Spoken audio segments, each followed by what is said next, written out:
Welcome, welcome, UK Maddles and Sketch and Steffi and Yoast and everybody else. Exegete, congratulations on being first.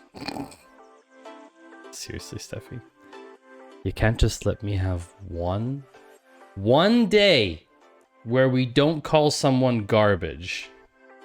I mean, really. Yes, it is the last stream, final stream. How was your stream, Maddles?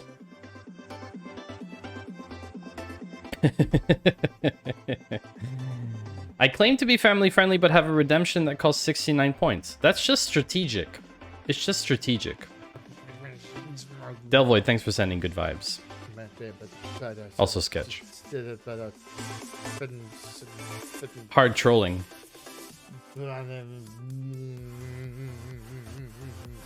Nice.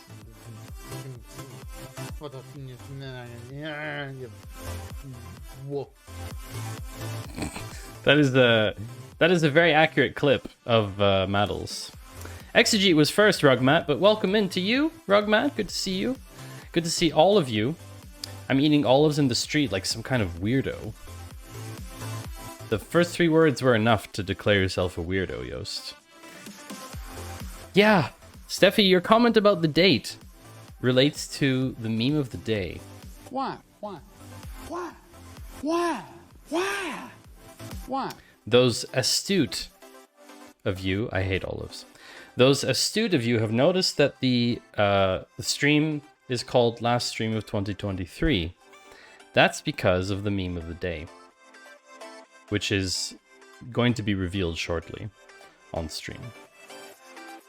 But it is in fact the last stream of 2022, factually speaking, just for reference. So, we have the Data Cafe planned today. Maybe we will even do some coding. Who knows? All I know is that I'm tired. From 13 and a half hours of CSS on Wednesday, I am still tired. I'm still tired. But I made it to my appointment. I made it to my meeting in the morning at the right time. I was not late. That's okay, Rugmat. The VOD... So, the VOD is still up on Twitch, if you'd like to watch it. I delisted the first... no, that's not true. That was the other one. The VOD is on Twitch still for 14 days. If you missed it and want to go back, I don't recommend rewatching the 13 and a half hours, where we did like 7 CSS projects on Free Code Camp, including a Picasso, I might add. I don't recommend doing that. I recommend just skimming through some of the clips, maybe skimming through the VOD. I had to speed it up by 1.2x to get it on YouTube, where I haven't released it yet. But I needed to speed it up because YouTube's 12-hour limit. So in the future, I'm gonna bear that in mind when I do my longer streams. I might end up sticking to the 12 hours in the end. These are bad olives. Luckily, they were only one part of multi-part stream snack strategy. See, that is what Yoast is doing is the best, right? Multi-snack strategy. Multi-part stream snack strategy. That's the way to do it. Fair play to you for sticking with CSS for 13 hours. Thank you. Thank you, Sketch. It was certainly not easy. I got a little bit gaga at the end, as many of you saw. Just do 24-hour stream next and make a 2-part VOD. Easy. I don't want to have 2 VODs. That's the point. Just split it into 2 10-hour... Yeah. Slow it down next time to 0.5x. I'm not saying that I would, chat. But if I were ever to do a 24-hour stream, it would include at least 8 hours of sleeping. I would just be AFK.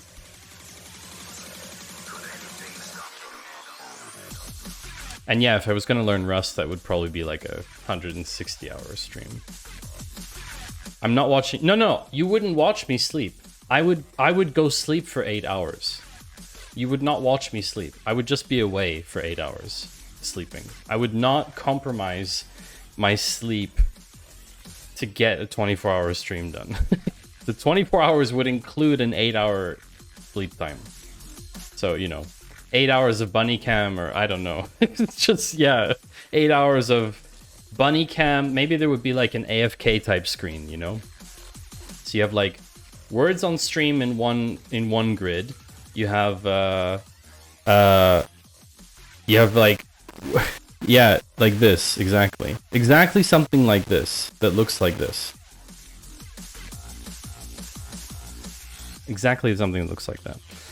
Basically, like a quarter of the screen words on stream, a quarter of the stream memes, a quarter of the stream clips, and a quarter of the stream words on stream. I don't know, something like that.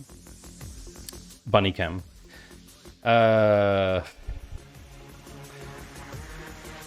long do you cache the gender on your chat overlay? Is that because you're listed as she, they? I think that's pulling from... It's the chat overlay itself that's doing it, and it's not mine.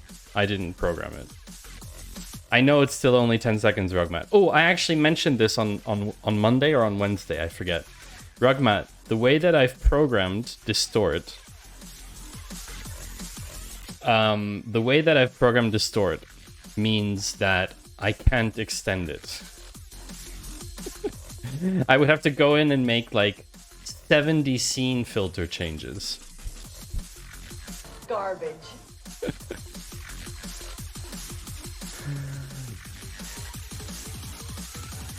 So yeah, it's a bit of a problem. Refactor the scenes. I wish. No, it's great the way it is. It's just, it couldn't be solved any other way. I wanted the effect to have a different... I wanted the distort to have a different effect on each layer of the scene. So logically, each layer has different settings. But let me just check one thing. I want to check one thing. Okay, that doesn't have anything. This probably does. This probably does. So you're saying there's a sub goal? Probably. Reset.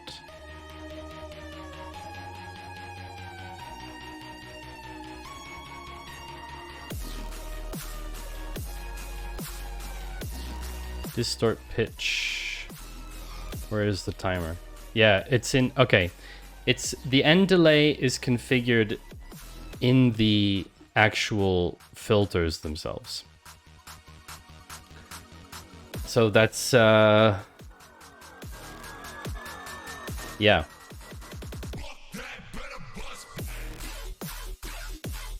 That's not happening anytime soon. And no, I don't think I'm going to be making my own overlays anytime soon.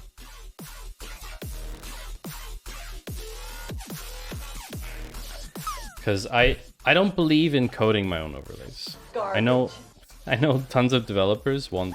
I know tons of people who stream on Twitch and tons of people who code on Twitch. They make their own overlays.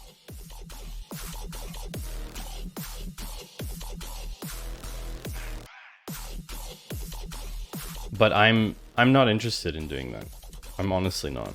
I have so many other projects, so many other things that I just don't think it's relevant. Also, poll for you, chat. Do you think Data Cafe should be in the talk shows category where I'm currently sitting, Or do you think I should be in software and game development because I talk about tech stuff?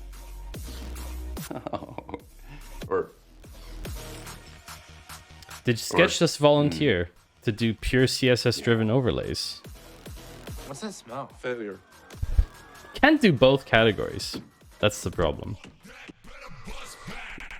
You will yeet me into the sun.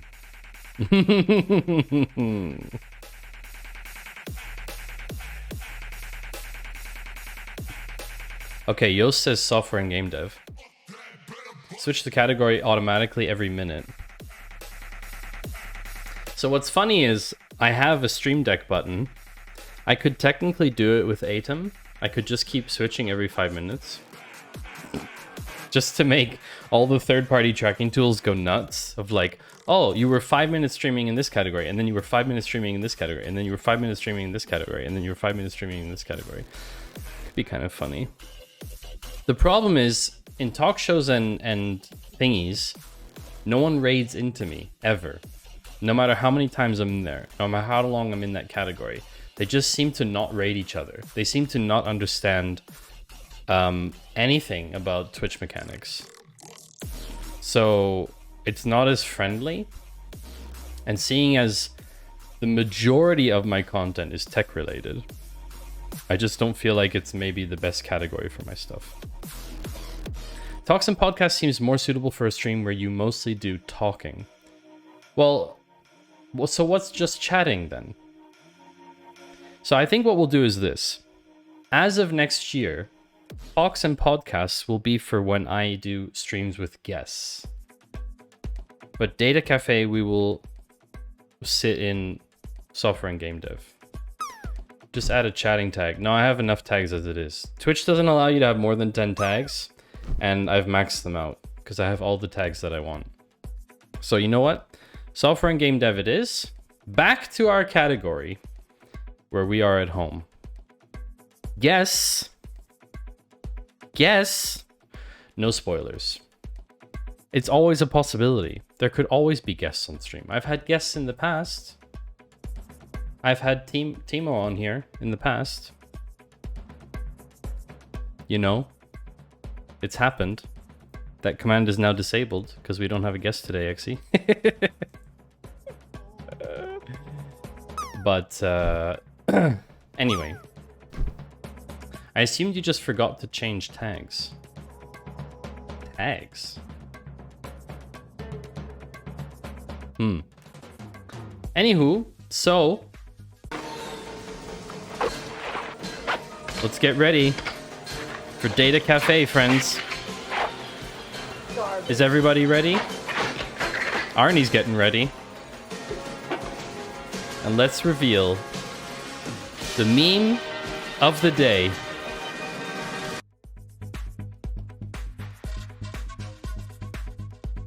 And now you understand the title of the stream. Don't you, chat? Now it finally makes sense to you. One does not simply write the date correctly in 2023. At least for the first few weeks or maybe even months. I guarantee all of you, when you will write 2023, you will write 2022. And I shit you not, I made this mistake already in my stream title today. And yes, it was a mistake, but I left it. To reinforce the point that you will write the date incorrectly. And now you've all been psychologically primed because you all read the title as last stream of 2023. And so you've already been psychologically primed to write 2023. So you can thank me. You can thank me for helping you to already get used to writing 2023. See, Rugmat is going.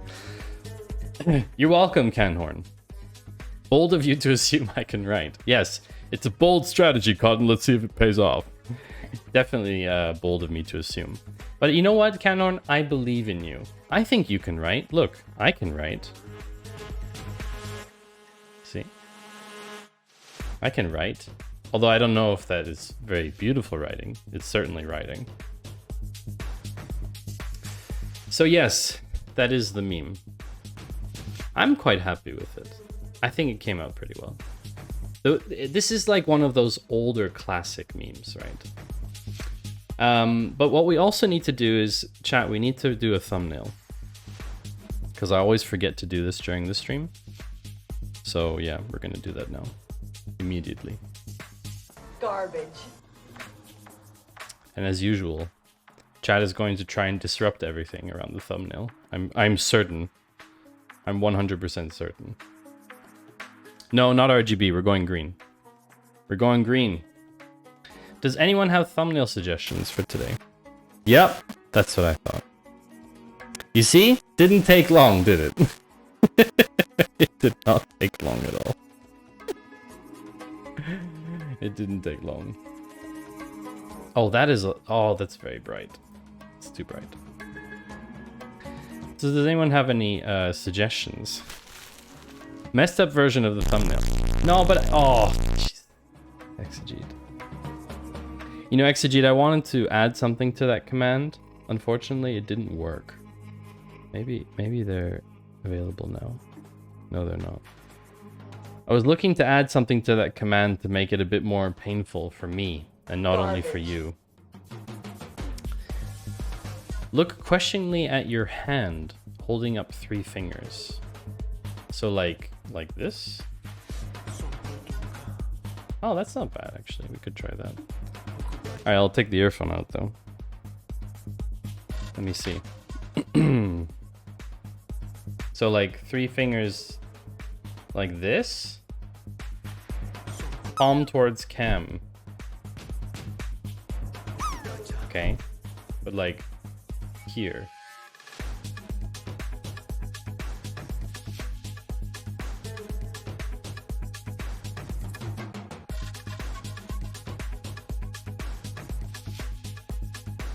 West side? East side? Thank you. Hi, Jim. Jim, we were just explaining the meme. I'm gonna put a stream marker so I don't forget where that was. Did that work? Yeah, it worked. Welcome in, Jim. It is indeed the last stream of 2023. Because I wrote the date wrong. Because you will also write the date wrong for at least a month. Pretty sure it's gonna happen.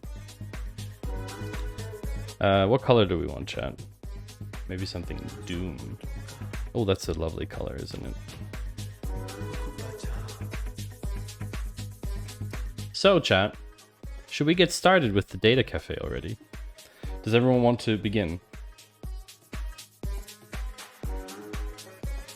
Hope everyone has had a good week. It is Friday. Was anyone working this week? I mean, I'm not working, obviously, because I'm still off, and I only have a new job from January 16th onwards, so I haven't needed to work. Oh, Fractal, you've been working. Welcome to the stream also. Nice to see you. Background for Friday. Wow, that's a Friday background? Wow, that flag is like totally aligned on the pole. Check that out, chat. Look at that. Nice alignment. Ah, who changed it? Shame on you.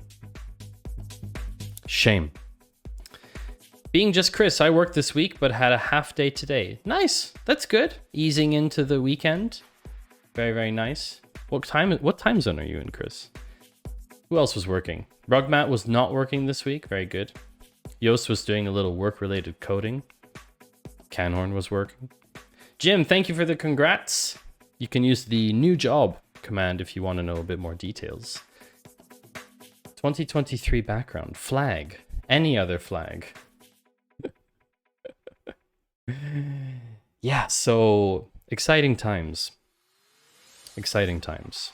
I think we should just cafe ourselves and let's get the show on the road, chat.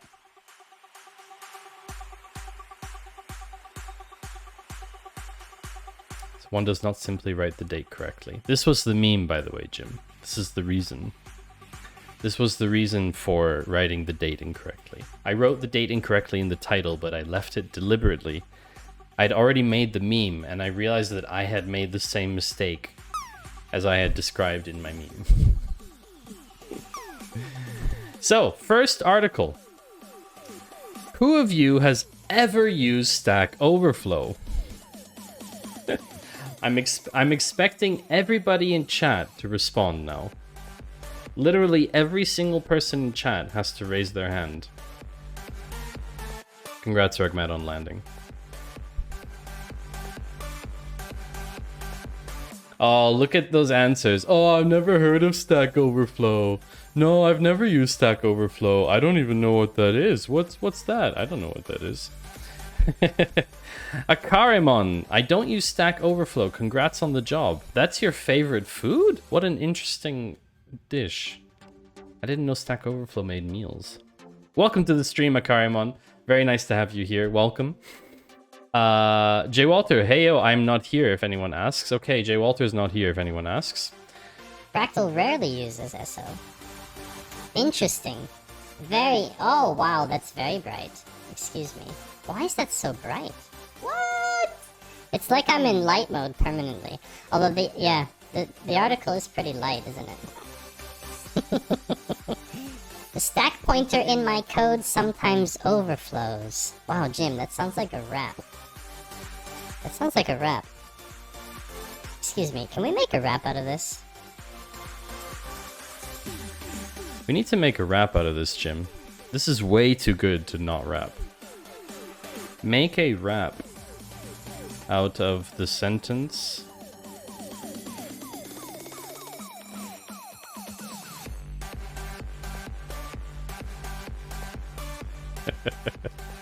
This is great. The whole topic is about ChatGPT, so it makes sense that we're using ChatGPT to do something. Okay.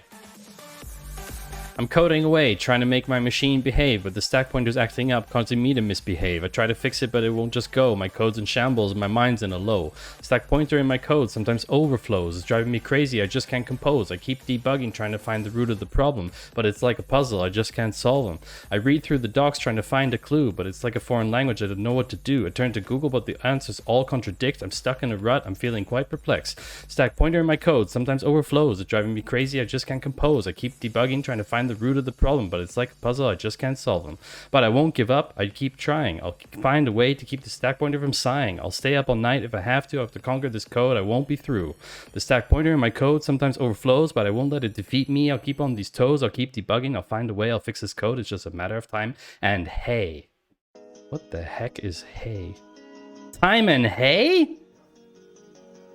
This is insane. Wow. What a verse. Wow. Here's a quick rap using that sentence. Well, Jim, congrats on the rap. That's a rap indeed. Even though I never heard of it, I appear to be in the top 9% overall, whatever that means. Yost. Sounds like Fresh Prince. It does sound a bit like Fresh... You're right, Steffi. It does have a little bit the same cadence as Fresh Prince. ChatGPT is Dr. Seuss / Eminem Wombo.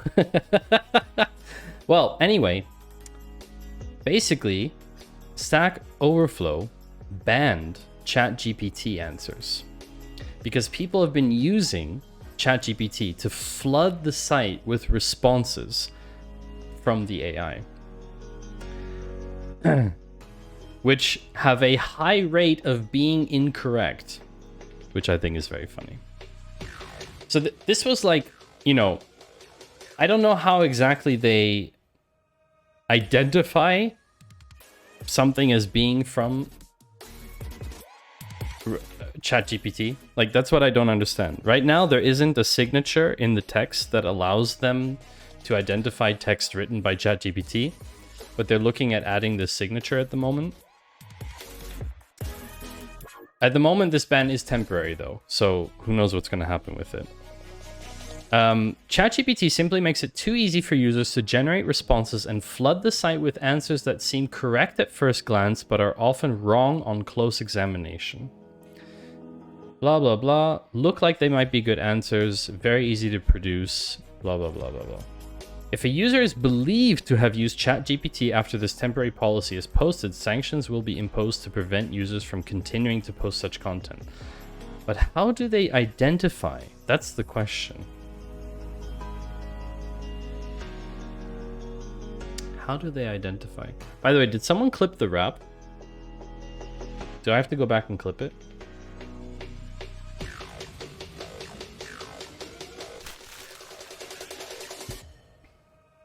Thanks, Jim.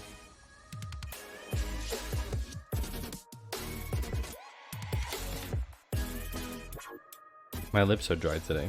Oh. It's like all the dryness from Wednesday's stream in my eyes is still there. Jim, you got an 11. That's respectable. That's very respectable. I hope someone clipped, and if they did, thank you. Clip, and a clap. And then you've got your Twitch clip. Yes, Exy, exactly. You were suggesting that ChatGPT should publish hashes of everything it creates.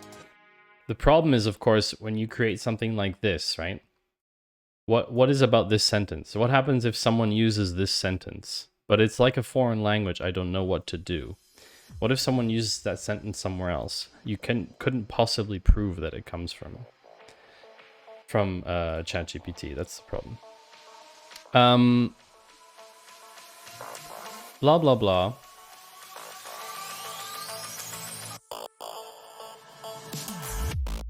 The risk of this is the thing. In Stack Overflow's case, the company has judged for now that the risk of misleading users is too high. Wow, that's very interesting.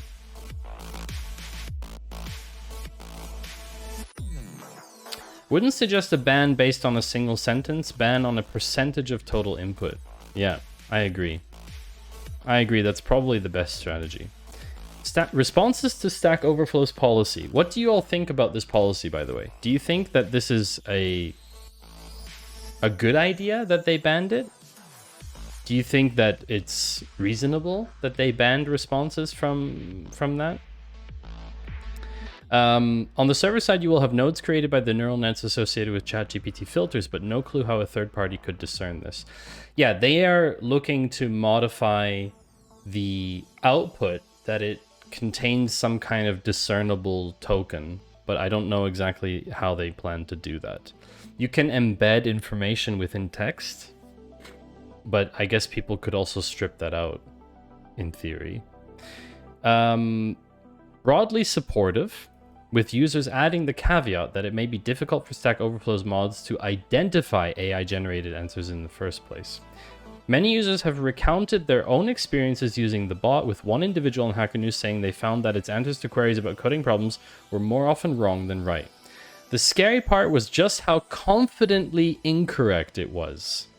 The text looked very good, but there were big errors in there. That sounds like a lot of things that people write anyway.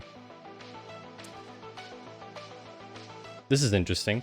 Others turned the question of AI moderation over to ChatGPT itself, asking the bot to generate arguments for and against its ban. In one response, the bot came to the exact same conclusion as Stack Overflow's own mods. Overall, whether or not to allow AI-generated answers on Stack Overflow is a complex decision that would need to be carefully considered by the community. Interesting. Just wondering if you agree with it overall. I think it's a good decision, judging by, first of all, them writing in point blank right here. Free research preview, our goal is to make AI systems more natural and safe to interact with. This is a free review research version of AI. It is by no means accurate or complete, and yet people are using it as an end-all solution. So I think this is a good temporary solution, but it's not a permanent thing. It's certainly not permanent. There will be other generative AI platforms that are good, and this is just one of the big ones at the moment. It took them 5 days to get to 1 million users, by the way, which is insanely impressive. Insanely impressive. Last stream of 2023. Yeah, it's because of the meme. It's because of this, Chris. That's the reason. I wrote my title wrong, and now I'm paying the price for it. I left it up. We're gonna run some ads because, you know, Twitch wants us to run ads every so often. So if you're not subbed, I mean, I know most of you are subbed, so this isn't really an issue for most of you, which is good. I think we need different lights. Purple's good. Also, chat while we're in ad mode. Speaking of ads,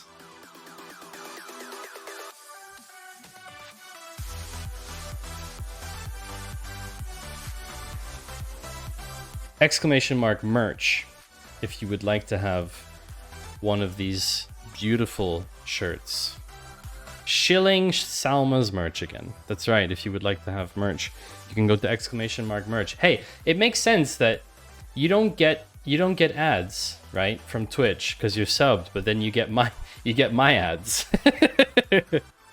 Not subbed, but also won't see ads. Who's your god now? Good job, Chris. Turbo, isn't it? It's turbo, isn't it? Mobile is very hard. I know. You couldn't see my shirt because ad blocked my shirt. Really? So what did you see in... Wait, Xe, did it filter out my shirt? Did you see, like, nipples and everything? What did you see? Oh, that's gonna be in the stream captions now, isn't it?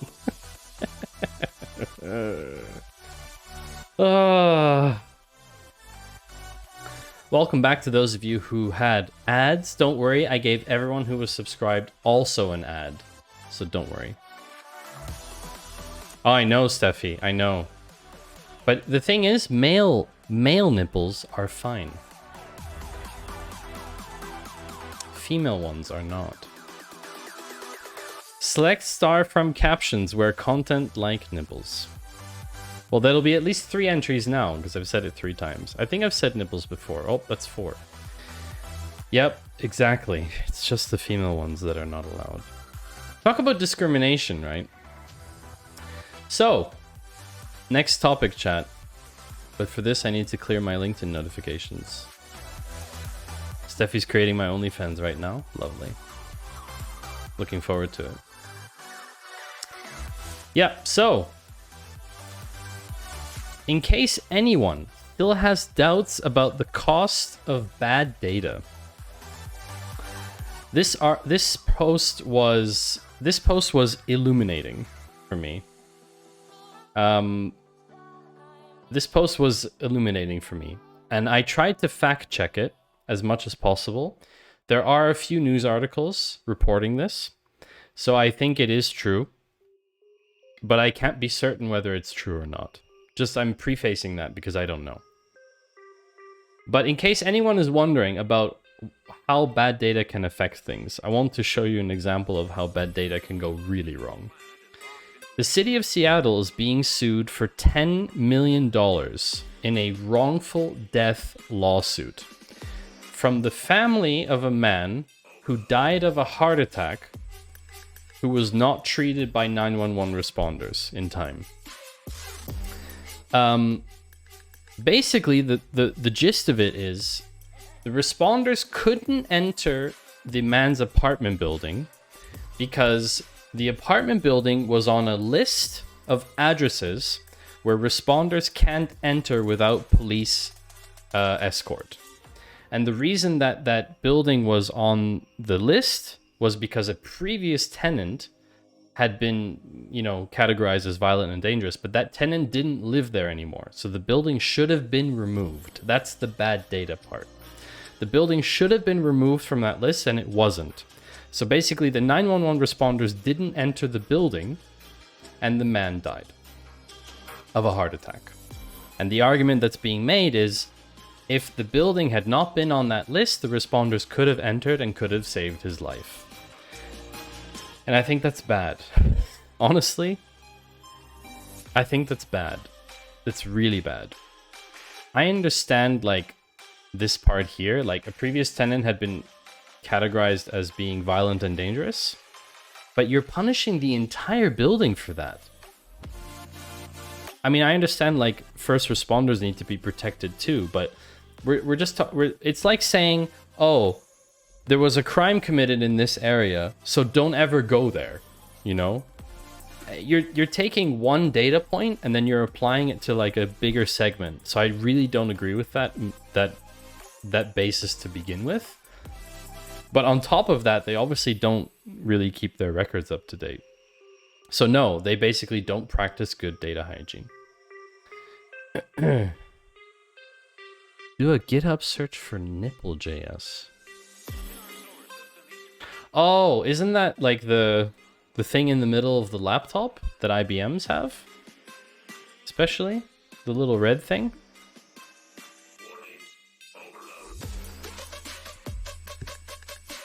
I think it's that. But anyway, this is pretty shocking to me. Yeah, this is not good. So someone actually died because of bad data, if you want to construe it that way. I don't know if I mean, we don't have like definitive evidence to say that if the 911 responders had been able to enter the building, whether they really would have been able to save his life, but he certainly would have had a better chance. There's no denying that. So yeah, I tried to fact check it. I found a few news articles, like local US news websites that were referencing this thing, but I don't know how to actually look up this information. So if someone in chat, if you know how to look up like open lawsuits or wrong, you know, this type of lawsuit in Seattle, or you can find more information about that, feel free to DM me afterwards. And yeah, you can obviously join our Discord to to message me about it. Yeah. So back to AI, because AI is such a big topic in everybody's mouth. There is a company called Do Not Pay. Have you ever heard of this company before, chat?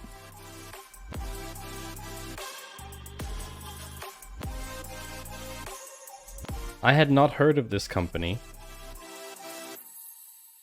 before today, but basically this company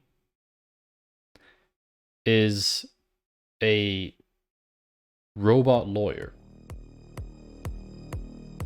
They fight, do not pay, they fight basically corporations, bureaucracy, find hidden money, sue anyone, automatically cancel free trials, all kinds of stuff like that.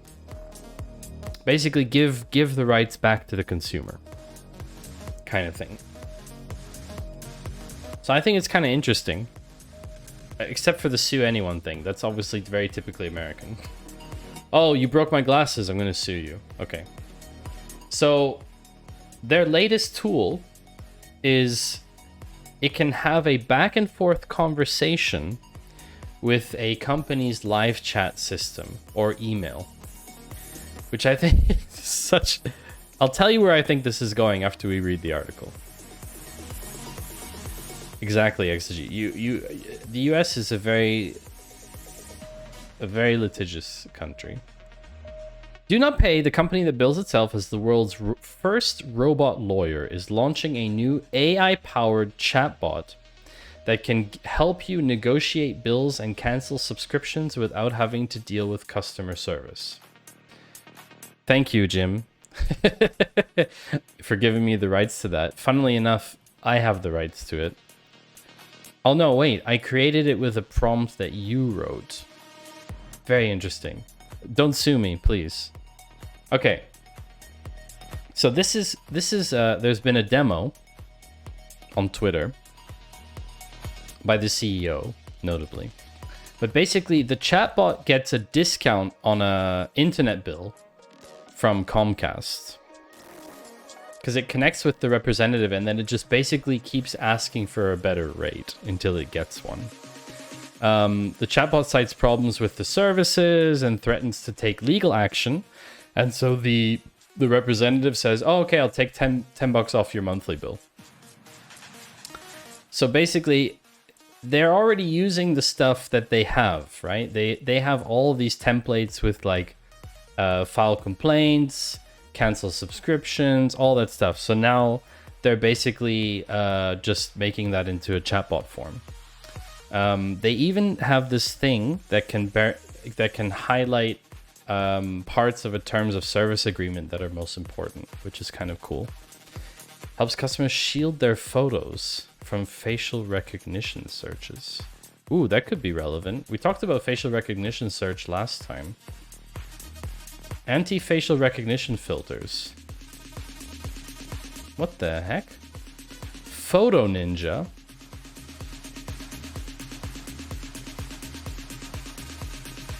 Oh, interesting.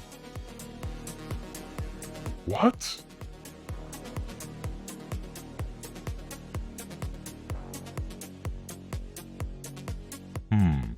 Thank you for protecting me, Exegete. I feel like this is already a decent level of protection. Someone try and screenshot me now and see if it comes up in any searches.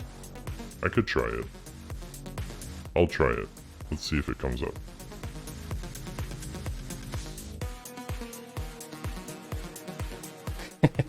Of course, it's redacted. Everything is redacted. Okay. We'll do it live. Everything is redacted. Do it live. I'll write it and we'll do it live. Ha! See? Can't find me, chat. I'm redacted. No other sizes of this image found. Don't be suspicious. See? Don't be suspicious. Don't be suspicious. Interesting. Don't be suspicious. I didn't know that they had Photo Ninja.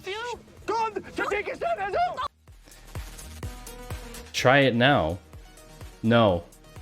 No, Steffi. I won't do it. Because I know my face will come up. So basically, they've been training a data set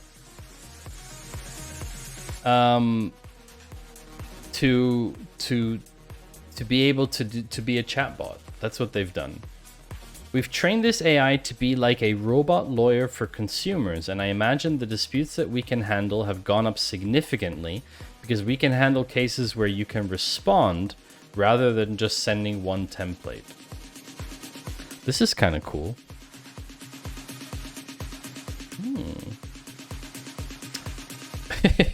So in the demo, it made one very small mistake because it included insert email address in the text. And it also, it was too polite. It was very heavy on like, thank you. They wanted to make the bot less polite, which I think is hilarious. There's a ticket somewhere in their system, in like Jira or whatever that they use, that says make bot less polite or make bot more rude. I think this will lead to decreased customer service because then more companies will also use a chatbot. I will Fractal, I will tell you where this is going to go. Exaggerated internet algorithms. We won't allow for exaggeration of facts in the final version, but it will still be aggressive, citing laws and having an emotional appeal. Okay. Built on GPT-3, tons of people have been playing around with, blah, blah, blah. If the chatbot doesn't know an answer to a particular question, Broder says it won't start making things up. It will just stop in its tracks and ask the user for help. Companies working on ways to alert users whenever this happens, so they don't have to sit in front of their computer and monitor the tool. This is the crux of this. Make Maddie less bunny. Am I too bunny for you? Jim? How dare you? Am I too bunny already? So...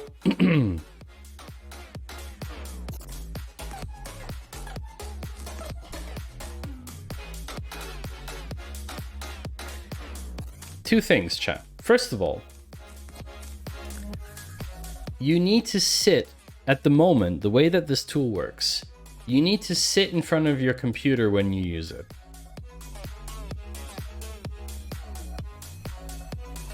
So, thank you, Jim. You need to sit in front of the computer and monitor how this chatbot is writing for you. Which of course is ironic because it's supposed to save you time. So it actually doesn't save you any time in the end because you still need to sit there while the chatbot talks to someone. Which is garbage. which is super ironic because even if you would argue that the chatbot is faster, the customer service representative on the other side is going to notice that you're responding way too fast. Hi, Owen. Welcome back. Good to see you. That's the irony, is that the representative on the other end is going to notice that you're typing super fast, like 340 words per minute fast. And so the chatbot will probably have to adjust, and it won't be too fast. And then, so it will be exactly the same time as now. You won't actually save any time with this right now. Okay, not all customer reps, fair Fractal, not all of them will notice. Responding too fast, assume they're only dealing with one person at a time. Yeah, I guess if they're dealing with 15 at a time, then they might not notice that your responses have been instant. That's true. That's true. But they might get like some kind of ping or something, and they'll notice. They send a message and then it instantly pings back. They might not even have changed Windows yet, right? So the irony is, I don't think this actually saves anyone time right now, the way that it's currently built. They want to have like a system, like here, what they're writing, right? They want to have a way that people can respond over text message, like to continue the conversation. Like, hey, should this be yes or no, kind of thing, right? There's a natural number of humans in every organization that are just dead dumb. Yes, that's very true. So that's the first thing, is I don't think it will save anyone time right now until they do this implementation. What's even better about this, chat, is where this is going, okay? Let's take any service at the moment. Let's take an example. Someone name some kind of internet company right now, some kind of service. Let's say Comcast. Okay. I don't use Comcast.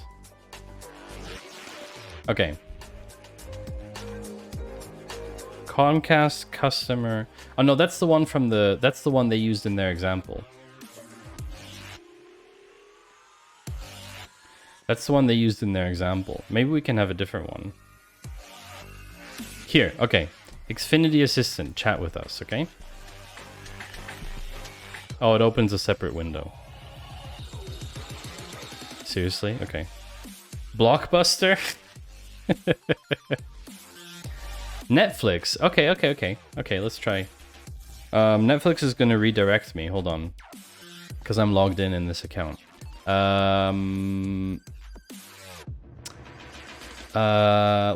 What's like a... What? Oh, no. Who would have, like, customer service chat? Let's go with Swisscom. I think Swisscom would have one.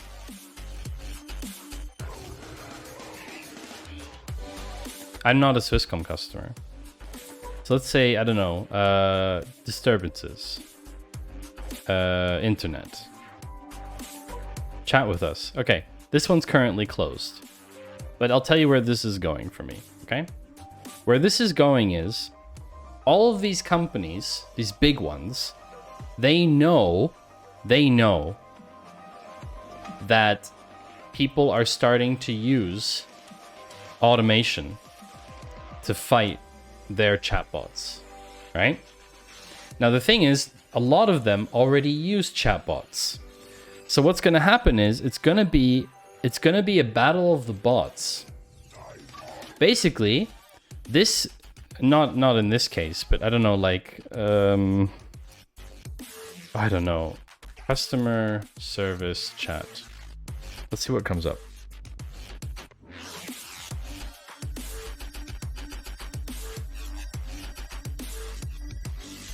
Because like if you go to like, I don't know, if you go to like Intercom, right? Like Intercom has a bot, right? And the bot can respond, right? They have live chat. There's so many companies that have live chat. And basically what's going to happen is the live chat bot is going to argue with Do Not Pay's bot. And it'll just be two bots facing off with each other. And guess what happens when you put two AI systems, okay? Two AI systems that have the exact opposite objective. What do you think happens? The conversation will continue forever because neither of them will ever reach their goal. It's impossible. You basically have one system here, okay? This system wants X. This system wants Y. They are directly opposed to each other. Those two goals, right? They are directly opposed to each other. So what's going to happen is that conversation will just be infinite. It will just be a loop. Because the first system will say, blah, blah, blah, blah, blah, and the second system will go blah, blah, blah, blah, that doesn't align with my goals. And it will just go back and forth because neither of the systems are programmed to concede. That's just how AI works. Because they're not human. So I think this is hilarious. Oh, two AIs talking to each other. Yeah, let's not go down that route of where the two AI systems developed their own language that no one could read because it was encrypted between the two systems. Yeah, let's not go down that route. I should negotiate more. I only really negotiate with Dell on their outlet deals. I see, Fractal. Switzerland is the land of you try and negotiate and they'll just tell you to go somewhere else. Basically impossible to negotiate here. The price you pay is the price you see. On the one hand, I think that's a shame.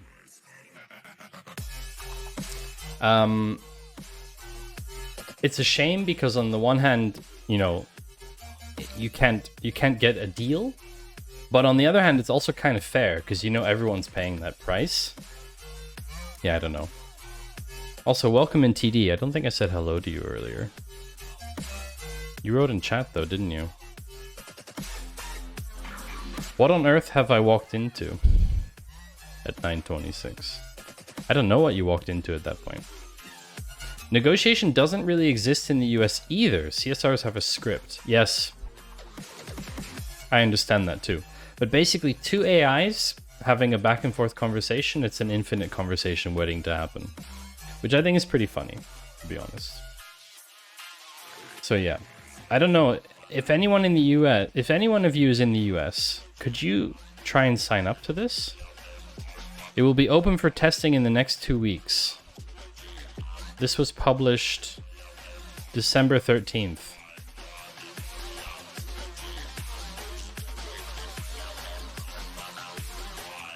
I would love if one of you actually tried this out to see if it works.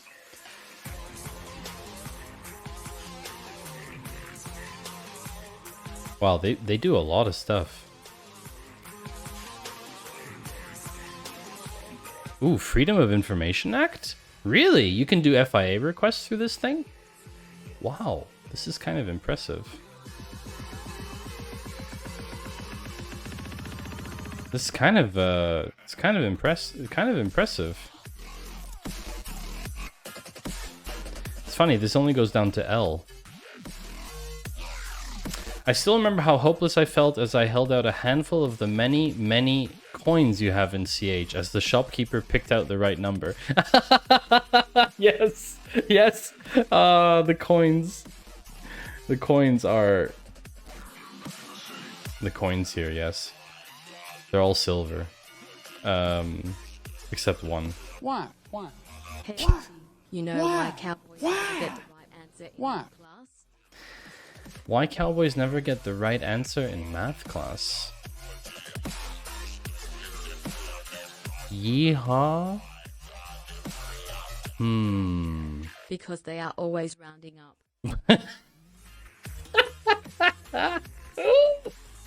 Because they're always rounding up. Welcome in, Alan. That's a good one. Ooh, Alan, I did have something to ask you. I now have, or chat, maybe this is for all of you. Hi, Goldie. I now have my TTS going through Atom, the software that I use. And I could technically route it through multiple voices. So we could have a crowd say something, not just one person. No, just Karen. I'm just curious what it would sound like because I didn't try it. I wonder if we should try it. Chat, we should try it out. I think we should try it out. With a different voice. I mean, let's try it out with Karen and someone else. Like, Karen and Amy. Okay, so we have Karen and Amy at the same time. It might be difficult to discern when they both talk at the same time. Well, let's find out. I'm curious what will happen. Army of Karens? Well, the thing is, they'll get triggered at the same time. Karen and a robot? Where's the difference? I mean, yeah. Let's try it out. Let's see.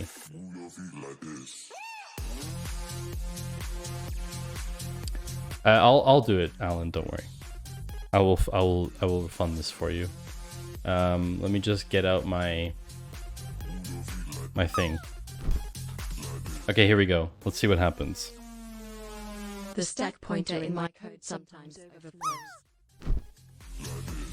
Oh, wow. That's interesting. That sounds a bit weird, doesn't it?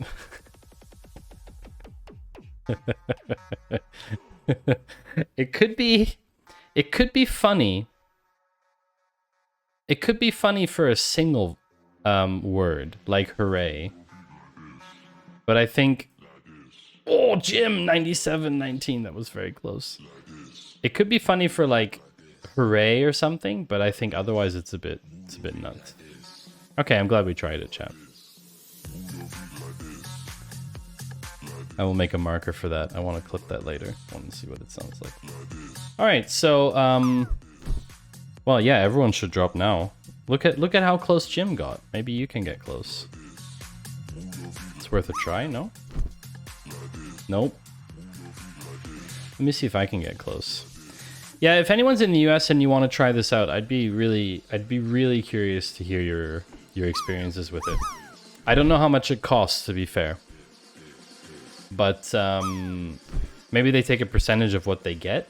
I think it would be good if they took a percentage of ooh, someone else landed, of what they got you, like a percentage of the deal, but only via VPN. Okay, Goldie. No, you need to fight something in the US, like donate plasma for cash or something. Is that blood plasma? Is that what they're talking about? How often can you donate your plasma? How often can you donate plasma? How to donate plasma for money? What are plasma donation requirements? I actually never thought of this as a side hustle. $1,000 a month? Wow. Really? That's actually pretty... That's pretty impressive. Maybe I should consider donating my blood plasma. Interesting. How and where did you get the D20 overlay? Alan, I get tears in my eyes. Welcome in, Steve. Thank you for making me redacted. They can't have my blood. Can't or shouldn't? Can't or shouldn't, Fractal. Also, I can't believe I haven't done this earlier. Can't believe I haven't done this earlier. That could be interesting. I actually need to think about this in Switzerland because I donate blood. I could technically donate plasma. I need to write this down. Maybe I can get money for that.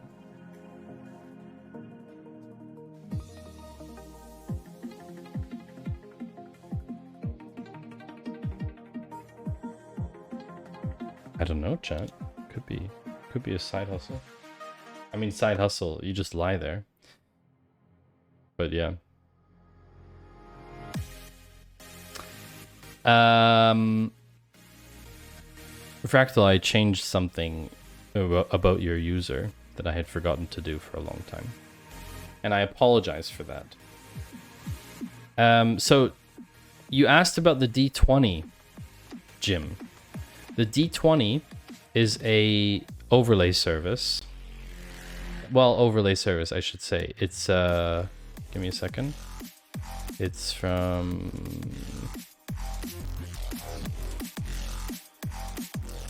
It is from a website. The website is the following website. I think this works. No, not the crap. Stream Elements was too fast. Yep. So this is the heat sensing crotch monitor surveillance. What? Yeah. We'll get back to that. So you basically you can pass parameters. So for example, if I did 10 D20s like this, then it would roll 10 of them. And because this is green screened, I just have a filter in OBS that removes the green screen. Should we do 100 D20s? I would love to see this. But I think I need to make them smaller. Scale 0.5. Prepare for browser crash. 3, 2, 1.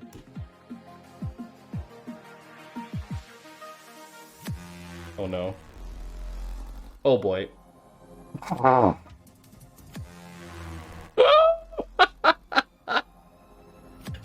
Oh my word. Ripperonis. Yeah, that died. You can also do one that's very large. So you could do scale like 5. It's like an exponential scale as well. So you can roll a huge one as well. And that's when he knew. He beep up. I don't actually have a bleep on my... Actually, have to get that back. I'm not trying a million, Alan. It's not happening. If 2 people do it at the same time, unfortunately, it doesn't respect both of them. Chicken.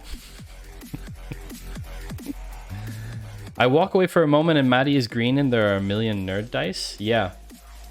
Because the... Post link in chat. Yeah, I posted it above, Jim. You can play around with it. Now I'm white. This is the one that I'm using, but you can play around with it. There's an explanation somewhere on his website. His? I think it's his, yeah. Fractal, you are now a VIP because I had forgotten to do that a long time ago. I'm very sorry. We are going to run ads and watch some clips. I'll be back with you in a short moment to talk about Can't students. do it. We'll do it live. Okay. Wow. No. We'll do it live. Fuck it. Do it live. I'll write it and we'll do it live. Garbage. What they've added is the ability to use this alias in a where clause and a group by clause and the having clause, which would normally not be possible, which is absolutely...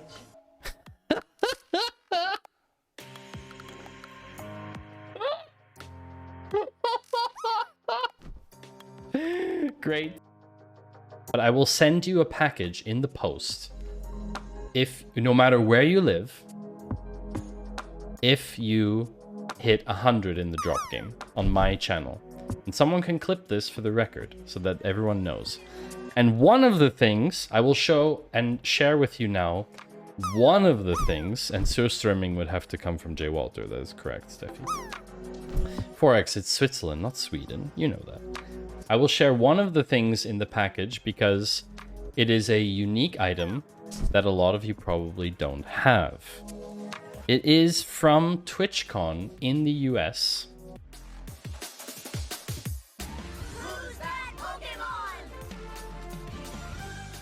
Oh my god, it's Panther Chicken! Yeah. I'm a It nightmare. used to be free to fill up your car tires with air. Now it costs $1.25. You know why? Inflation. So, Garbage. chat, you may be asking yourself, why is Maddie dressed like this today? I always dress like this. This is what I normally wear. Garbage.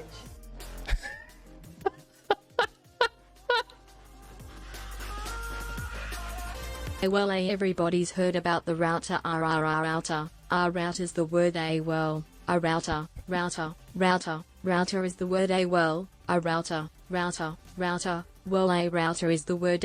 Well, a router. Router's the word. Well, a router. Well, a router is the word.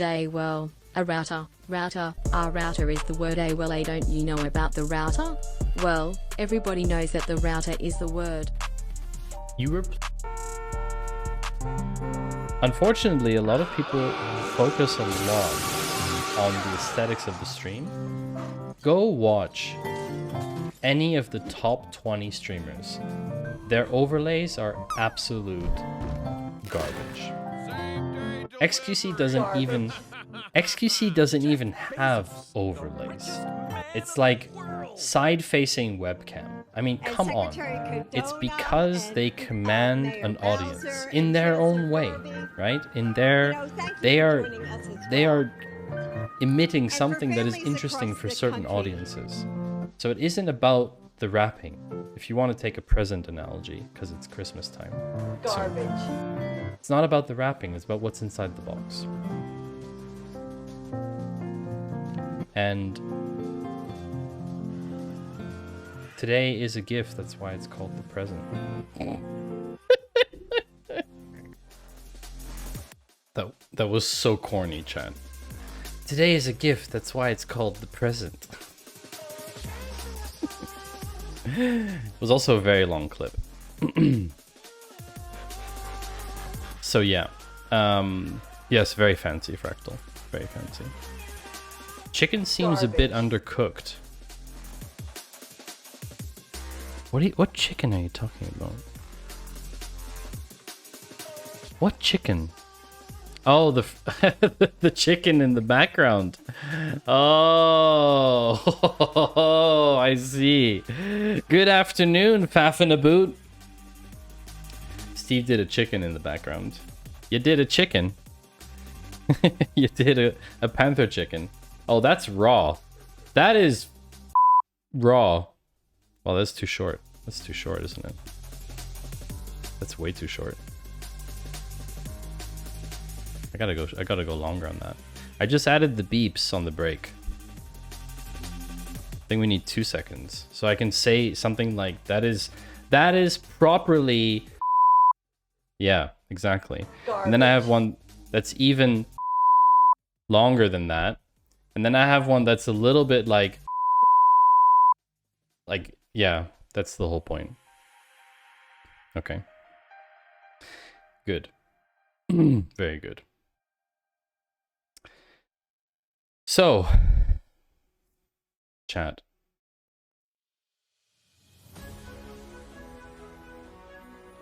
Can't just hold it down while you pretend to curse. Can you make it a duck sound?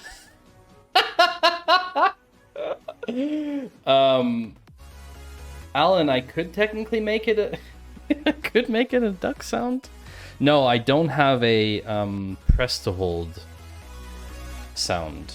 Can you even do that with the Stream Deck? I don't think you can. On a sound?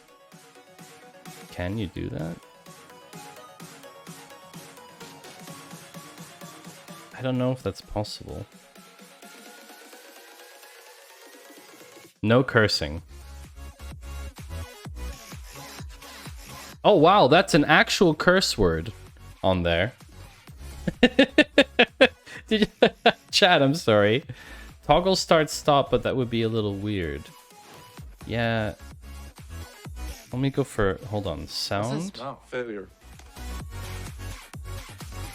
Audio. No, you can't. Oh, that was an epic fail. Thank you, Rugmount.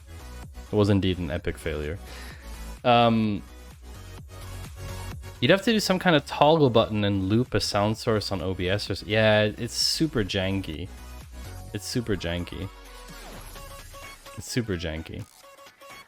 Oh, chat, what I did want to show you. Hold on. I did want to show you this. Look what I've done with my Stream Deck. Look at these beautiful icons. Isn't that amazing? Oh, it's so nice. It's just so satisfying to look at now. To have the same icon set. That's so nice. Wow. Yeah, I love it. You just Program your keyboard. Smack the lip. Drop down. Snap. Program your keyboard? OBS has that, but you'd have to have a sound. We'll do it live. Okay. We'll do it live. Fuck it. Do it live. OBS has I'll hotkeys. write it and we'll do it live. That's what this one does. This one does hotkeys.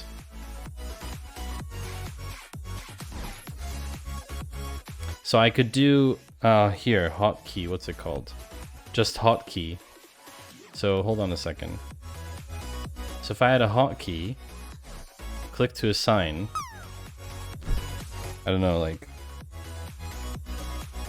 something I would never use. I don't know, like this, for example. And then in OBS, I assign that hotkey to do something in OBS. Right? Or something somewhere else.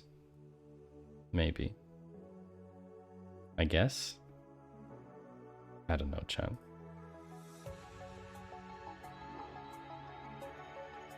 Anyway, the point is, it's probably possible. But, I mean, I know Linus does it, so it's definitely possible. So anyway, yes, Steffi was right. Steffi was garbage. Students rebel against heat-sensing crotch monitor surveillance devices. Also, best possible image for this article. Really. Full props.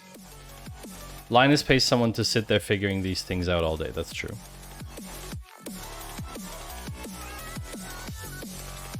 Can everybody drop some privacy-related meme for this one? I'm gonna go with something like this. I want to see everybody drop in chat because this takes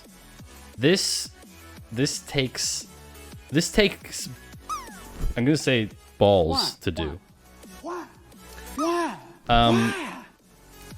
Here's the thing.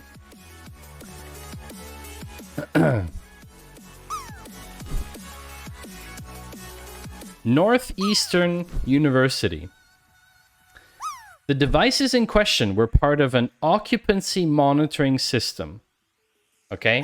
First of all, there are tens, possibly hundreds of different ways of measuring occupancy, which I think this one is the most...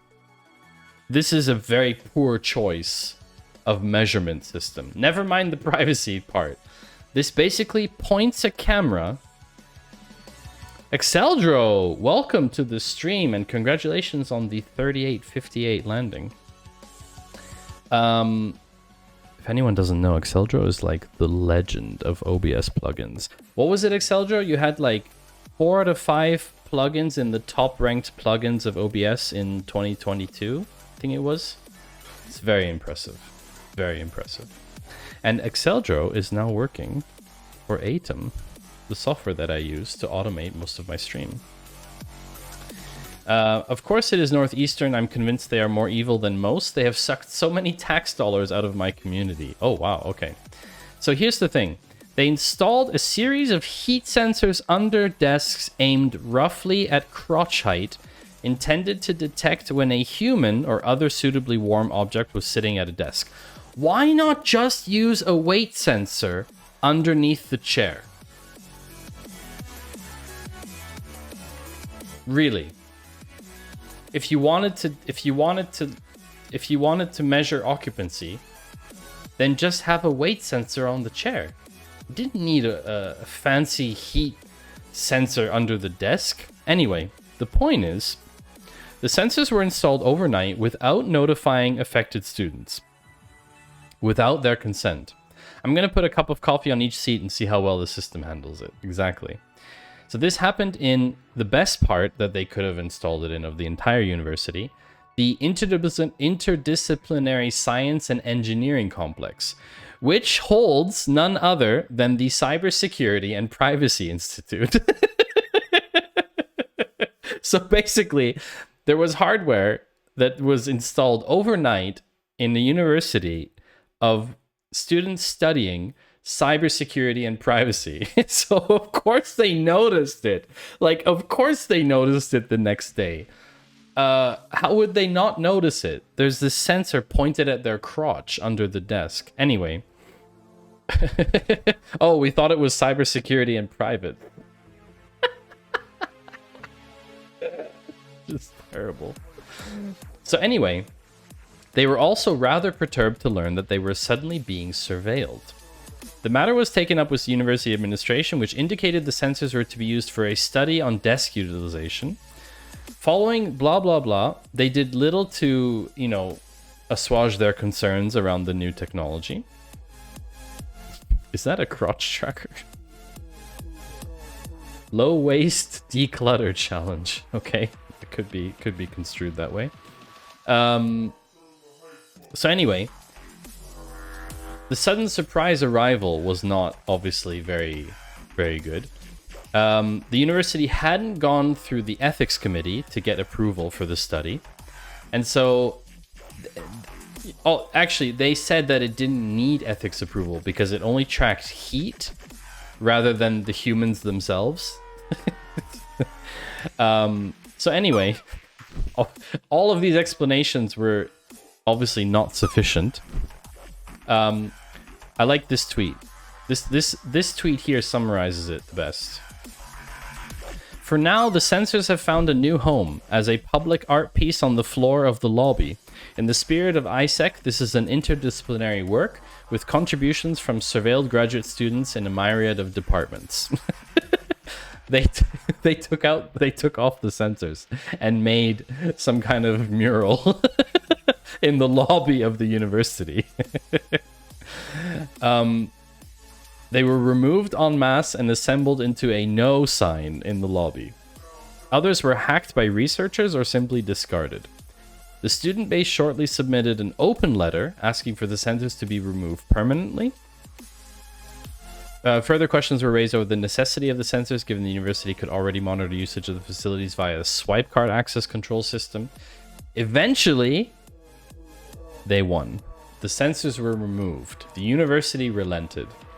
And this is kind of hilarious because they won because there's something that's so mundane and so common sense, and yet no one thought to think about it.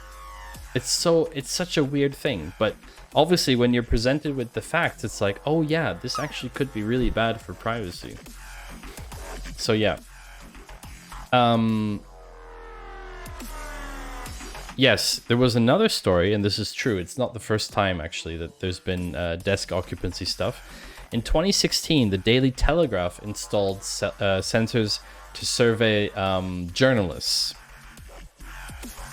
You know, given that they're journalists, it's probably not a great idea.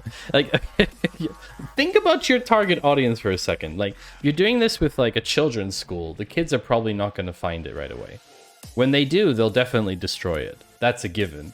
But you're doing this with the most sensitive audiences possible. Journalists who, when they find out, I'm going to allow that, Jim. It got held by Automod.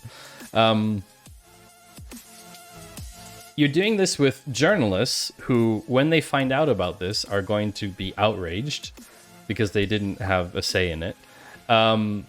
And secondly, security and privacy researchers or students. I mean, really, what's wrong with you, people? Really? You'd pick the kids finding it before the journalists. Maybe, but they did find it quite quickly. So yeah, basically, people are really against tracking technologies. So what you're saying is we shouldn't track people by counting how many crotches are in the room. No. If you're surveilling children's crotches, you have a whole other issue on your hands. That's also true, Exegete. So it's like... The thing is, right? If everyone has like a swipe card, right? If everyone has like a swipe card to gain access to the facility, you have logs from the swipe card which tell you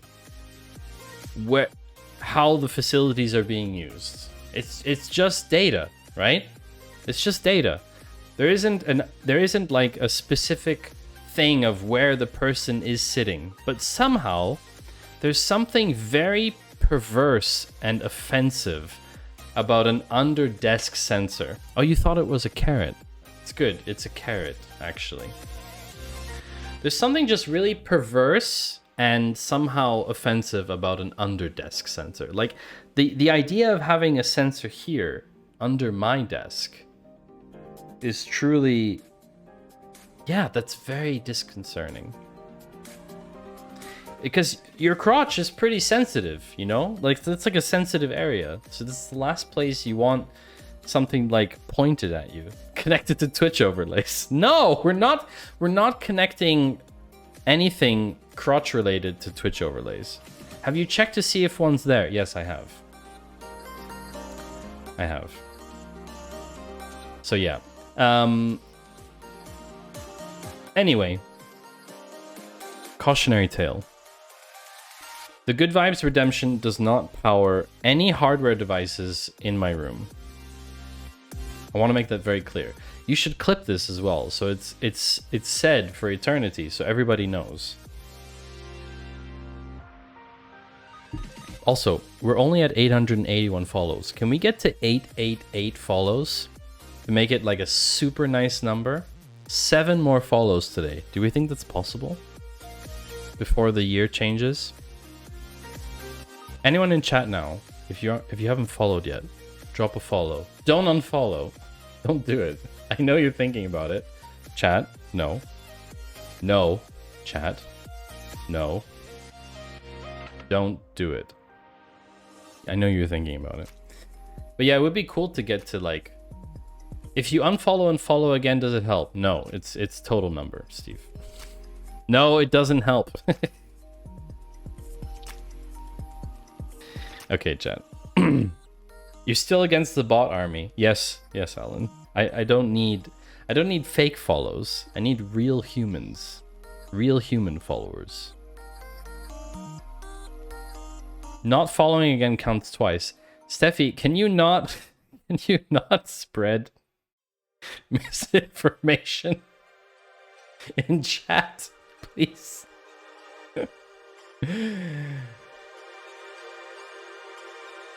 Why?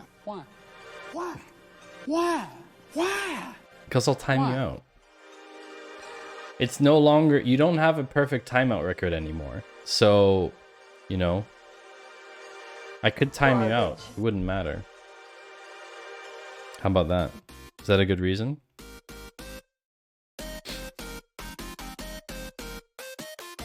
Now you can't see anything. Alright, so... Oh... Christ, exegete. You got me on that one. You got me on that one. What I wanted to do, by the way, Xe, what I wanted to do was... Oh, you didn't, Steffi. Did you really? Did you actually reset your follow age? No! Why would you do that? Why would you do that? Oh, you don't care about follow age. Fair enough. Yeah, I also don't have a command for it because it really doesn't matter. Steve repping the founder badge though. Damn. That's very rep. No, don't. There's no follow age command, chat. You can literally just click your name and it will tell you how long you've been following for. Jim, you've been following since 22nd of July, 2022. Sociable Steve, you have been following since 22nd of February 2021. Dr. Padawan, you have been two-shoes since... Oh my gosh, Padawan, you're not following.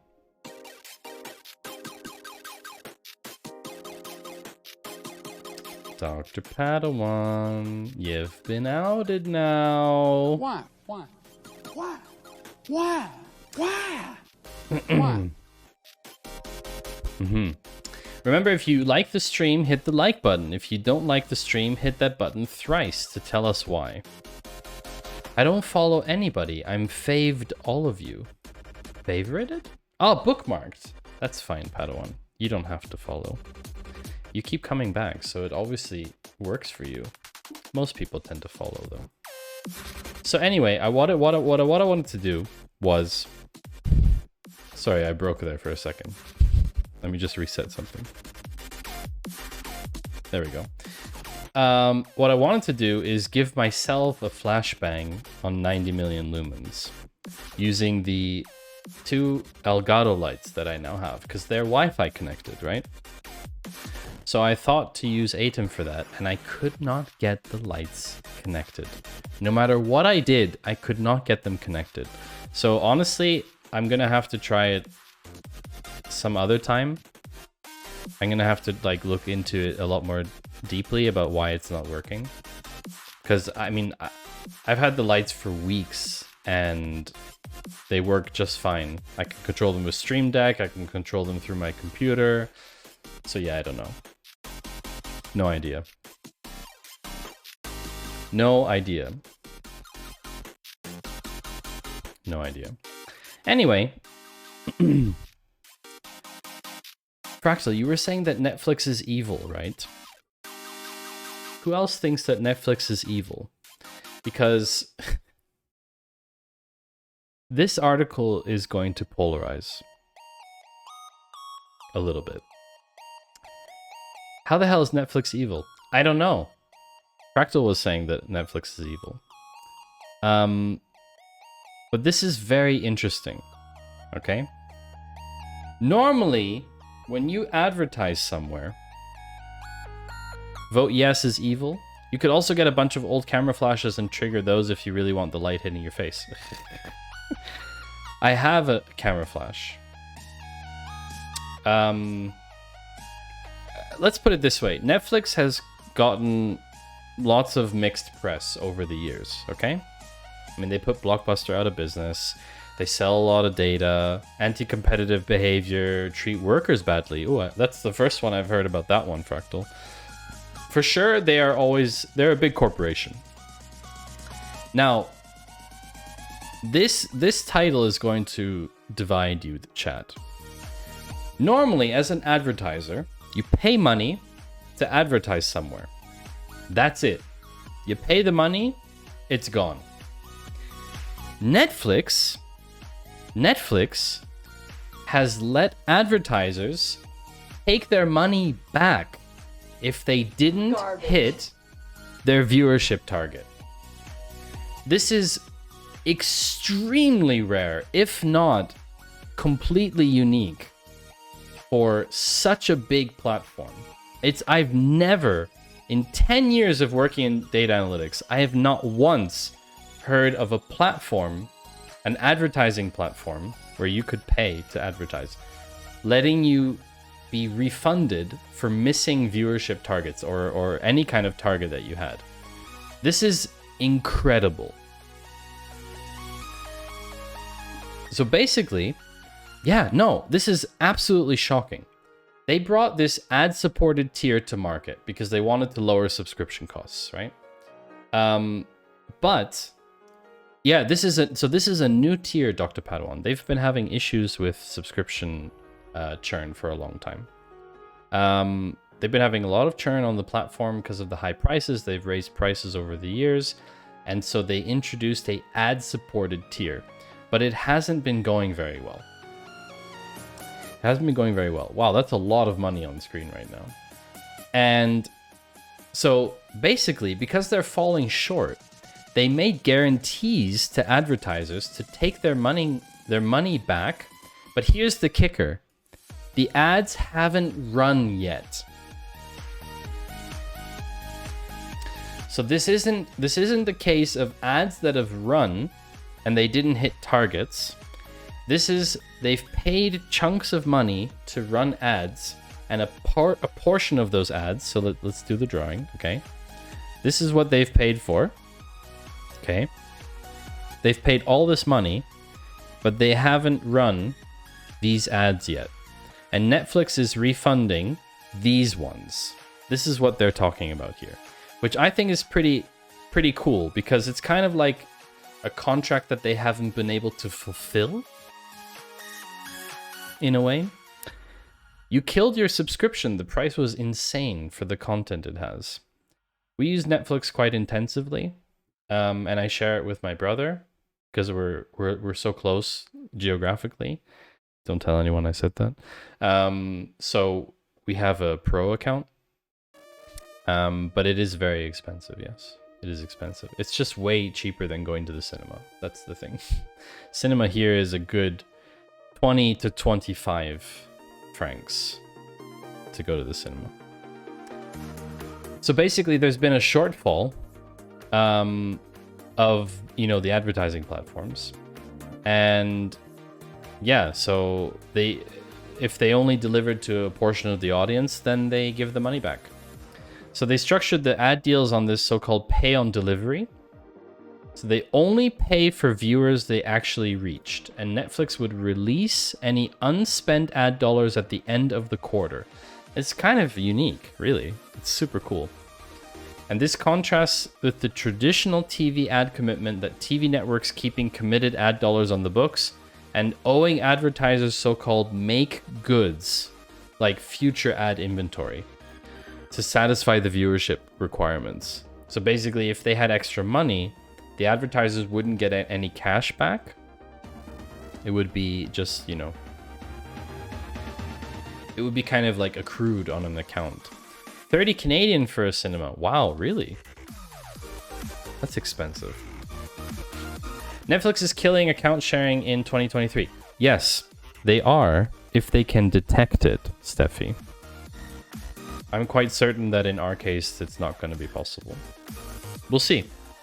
We'll see. I'm open to seeing what happens. So yeah, pacing was well below expectations, so some advertisers pushed for money back now so we could spend it in the critical holiday time period, and they deserve credit that in the vein of partnership, they have agreed. Interesting. VPN server and let brother connect, sharing solved. The thing is, the way that networking works in Switzerland, it's highly unlikely that Netflix wouldn't know that we're not in the same household. Because of the way that we connect on a network node level, Switzerland's networking is super weird. So I'm not so sure that they will be able to see the sharing. And of course, no one here is going to clip this and send it to Netflix, right? Right, chat? You wouldn't do that. You wouldn't do that, would you, chat? No. But yeah, it's not a huge deal. Thank you. Thank you for not clipping, chat. Thank you. A clip, clip, clip, and a clap. And then you've got your Twitch clip. Yep, someone definitely clipped it. So while Netflix has struggled to deliver on its sales pitch to advertisers so far, the streaming service is still seeking ad deals for 2023. All right. $65 per 1,000 impressions. Wow. $65 per 1,000 impressions. Priciest ad-supported streaming service. Very expensive. All right, chat. So before we go to the next article, it is time for a short break. We will show Bunny Cam, I think. The bunnies have something to say. Probably. I think they're doing something. Let's find out. You will not send that clip to Primogen. No. Yeah, you can see something on Bunny Cam. I'll be back in a minute, just taking a short break, and stick with us for the next article, which is going to be about viral AI art undressing someone. Yes, that's Garbage.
and Secretary Cardona and Mayor Bowser and Chancellor Fairby. You know, thank you for joining us as well. And for families across the country.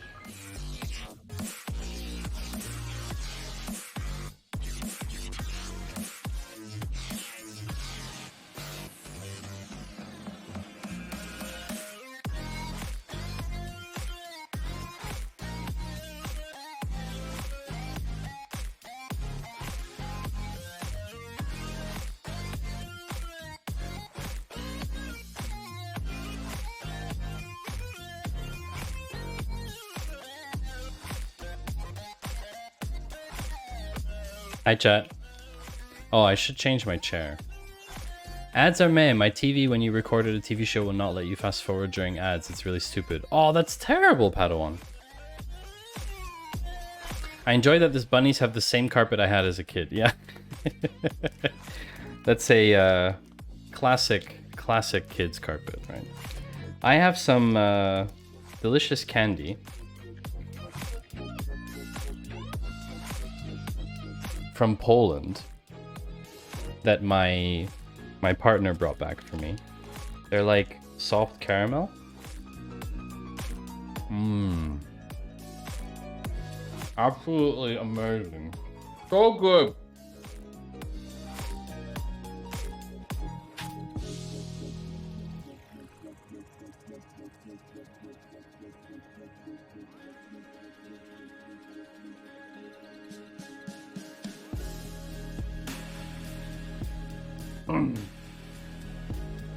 I've been really good about not eating too much candy over the holidays, or generally the last like couple months. The ice truck is still epic. I watch streaming services most of the time, but I watch live TV during football season. You mean soccer? Or do you mean American football? You're always blown away by the number of ads. Your significant other keeps buying candy. You have no self-control. I will tell you, chat. Hand egg? What's hand egg? I'm confused, Steffi. Yeah, this is the Polish candy. Krówka mleczna. Hand egg. American football. Hand egg. That's a good name for it. It reminds me of the video from that jazz guy that we shared in Discord. How bananas should be called hot dog lemons.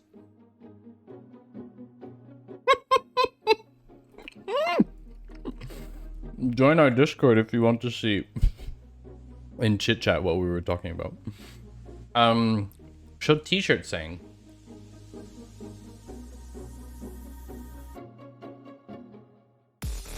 It's from Panther. Oh! It's the Linus Tech Tips intro, isn't it? It is, right? Just go wild. I'll merge everything and anything, alright? And wrap it up. I'm a Rap Panther. Chat.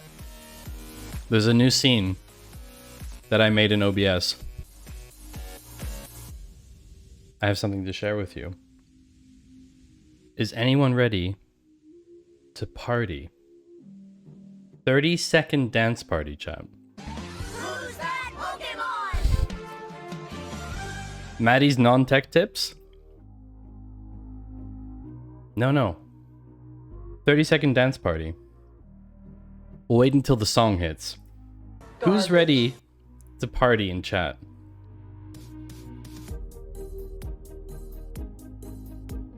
We have to wait until the drop.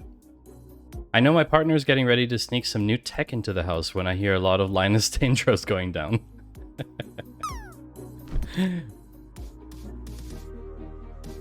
Get ready, chat.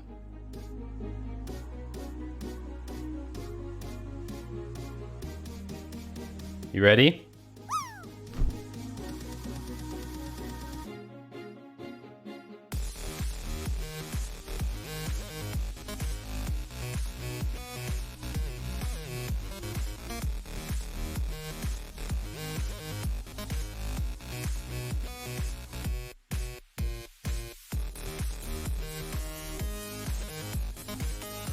Garbage.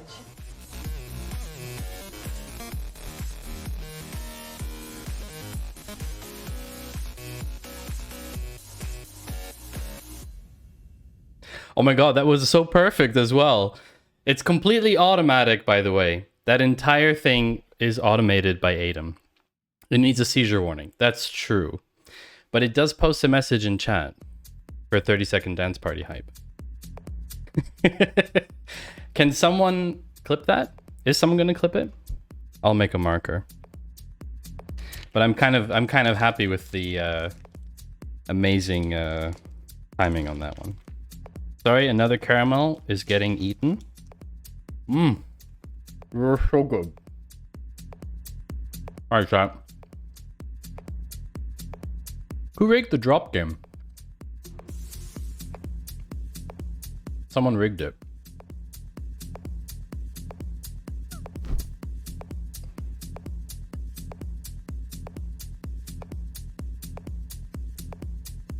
Uh-oh. Oh, good, I didn't hit. Woo! I think. Have your parents to not die? Wow. Person's leg look ripped. Oh, wow, yeah. Ballet dancer? Mm-hmm. All right, let's continue, chat. Let's continue. The viral AI avatar app Lensa undressed me without my consent. Chat, who's used Lensa? Has anyone used this app? I had a look at it. I didn't download it yet. Has anyone tried it out?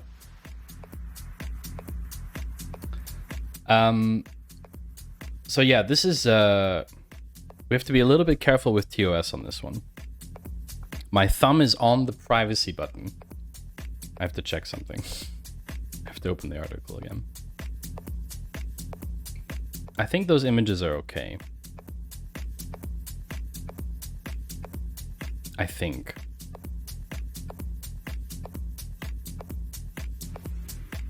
Yeah, probably. I guess we'll find out, won't we?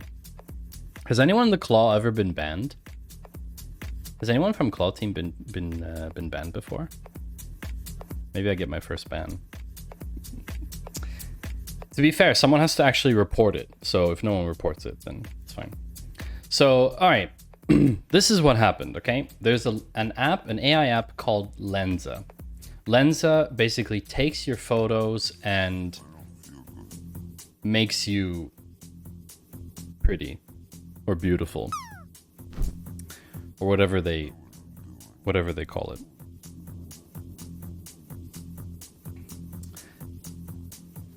Oh, we could drop everyone who has dog emotes. We should just drop all the dog emotes. Also, we're gonna change this song because it's terrible.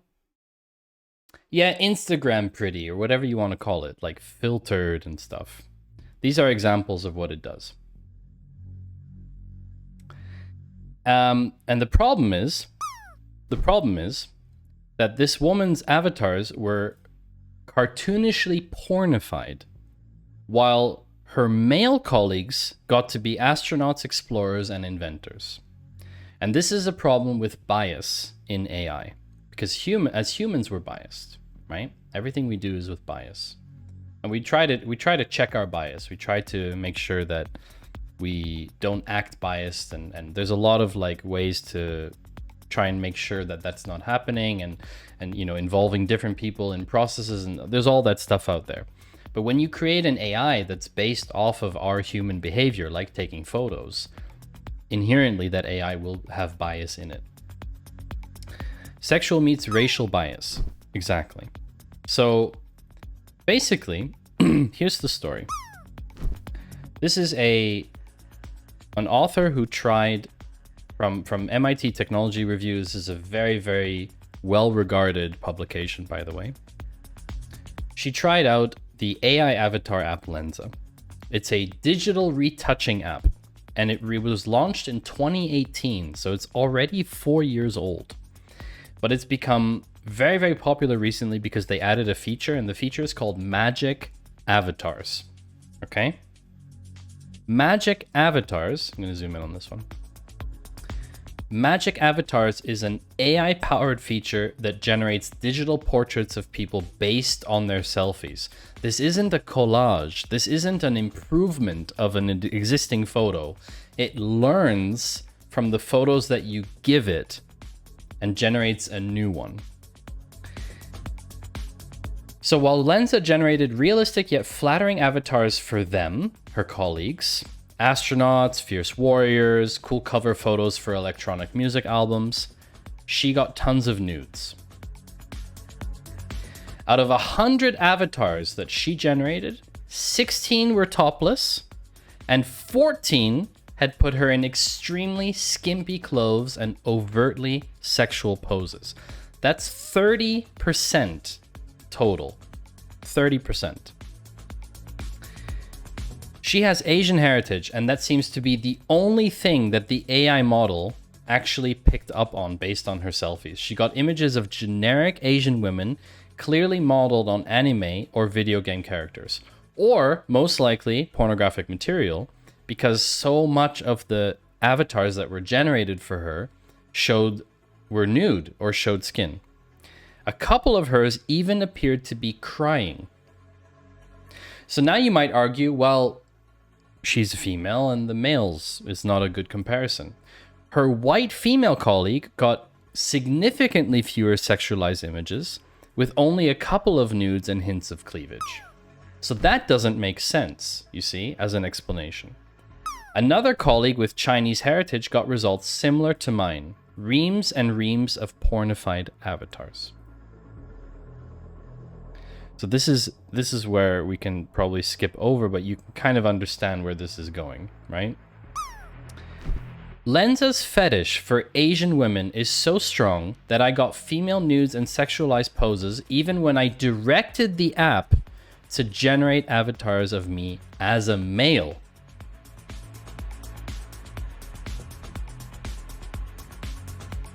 This is a prompt that she wanted to be illustrated as a male. It's insane, really. Now, what's funny about this is that this isn't surprising at all. First of all, because of bias, but second of all, because of stable diffusion. Lensa is based on stable diffusion. Stable diffusion is built using an open source dataset called Lion 5B. Lion 5B has been scraping images off the internet. We will come to an article later today about this, by the way. Basically, the internet has been scraped for photos. And what does the internet contain, chat? What is the most common type of female photo on the internet? I'll give you one guess while I eat a caramel. Yep. Not ads. Not food.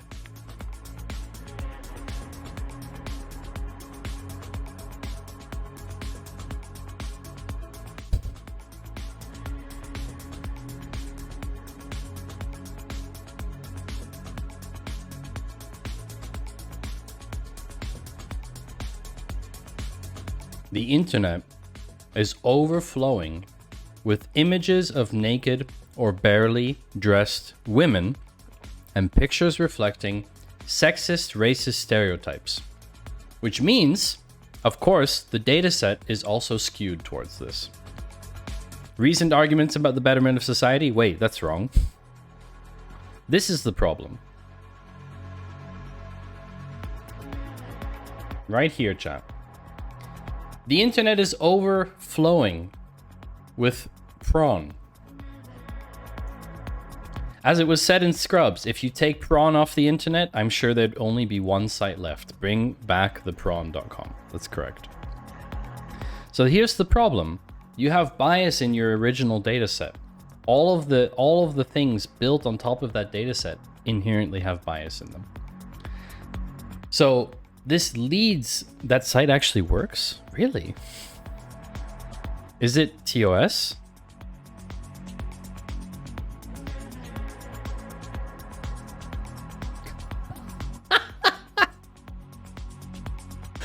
That is actually hilarious. It's actually hilarious. That's great. That is so funny. So basically, the AI's training data is filled with racist stereotypes, pornography, and explicit images of, content warning, sexual assault. So what I like about this is that the only reason we know this is because the original dataset is open source. And I just want to emphasize this. Google's Imagen, which we've talked about before, and DALL-E from OpenAI, which we've also talked about before, they are not open, but they are built in a very similar way, using very similar training data. So they probably have similar problems. So here's the thing, right? Stability AI that develops Stable Diffusion, they launched a new version of the model in late November and says that the original model was released with a safety filter, and Lensa isn't using this filter because it would remove those outputs. Because if you try and generate lewd imagery using Stable Diffusion, you can't in the original. So the more often something is repeated, etc., etc. Women are associated with sexual content, whereas men are associated with professional career-related content in any important domain such as medicine, science, business, and so on. It's awful. I'm sorry. It's just awful. It's terrible. Women are just as capable as men. There's no difference in capability between the genders. There's no difference. And it's shocking and disgusting to me that this can still happen in 2022. And it's weird.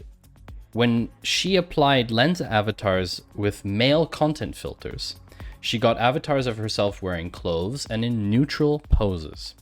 And even sometimes she was wearing like a white coat that's like chef or doctor.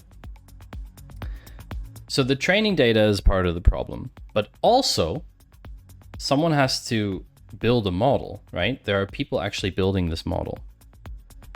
And so the app developers have made a choice that male avatars get to appear in spacesuits, while female avatars get cosmic G-strings and fairy wings. And I don't think that this is a good choice. Chat, do you agree with me on this? Because I don't think this is a good choice. I really don't think so.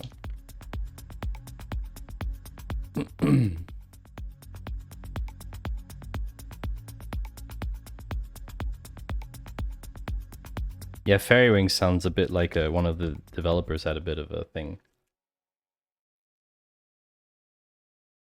Why? Why? Why? Why? Why? Why?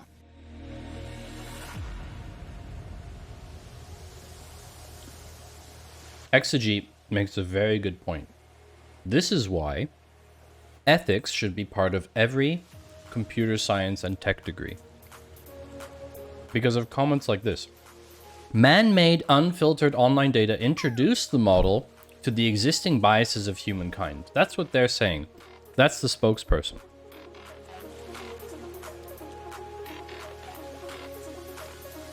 Yeah, let developers do the data set, absolutely. And even the word man-made, that already bothers me. This isn't man-made. Fractal, I sort of want fairy wings. I mean, I wouldn't mind fairy wings either. I'm just saying it shouldn't be biased, right? But yes, Cosmic G-Strings would be a kind of awesome band name. Not gonna lie. Developer ethics needs to be a thing. So the company that makes it, Prisma Labs, they've said that they've adapted the relationship between certain words and images to try and reduce bias, but they didn't go into any detail about what they've done. Stable Diffusion has made it harder to generate graphic content, and so Lensa is probably going to adopt those filters at some point, I guess. But here's the thing. You could generate non-consensual nude images of someone else just by uploading their photos to it. Because there's nothing stopping you from downloading Lensa. And please, I'm not advocating for this. I'm dead serious about this. If I find out that anyone from this community did that, I will ban you here. And I will report you to Twitch. You should not take other people's content, but there is nothing stopping you from doing that. From taking other people's photos and putting them into the Lensa app as if they were your photos. And using it to generate non-consensual images of that person. And then sharing them online. So that is bad. It's bad. In 1,000 years, when we look back as we are generating the thumbprint of our society and culture right now through these images, is this how we want to see women? No. No, we don't. I would like to speak to the manager, please. Yes, Karen, what do you have to say about this? We will listen to you. Alan, I'll go one step further. We should teach everyone ethics starting in 4th grade.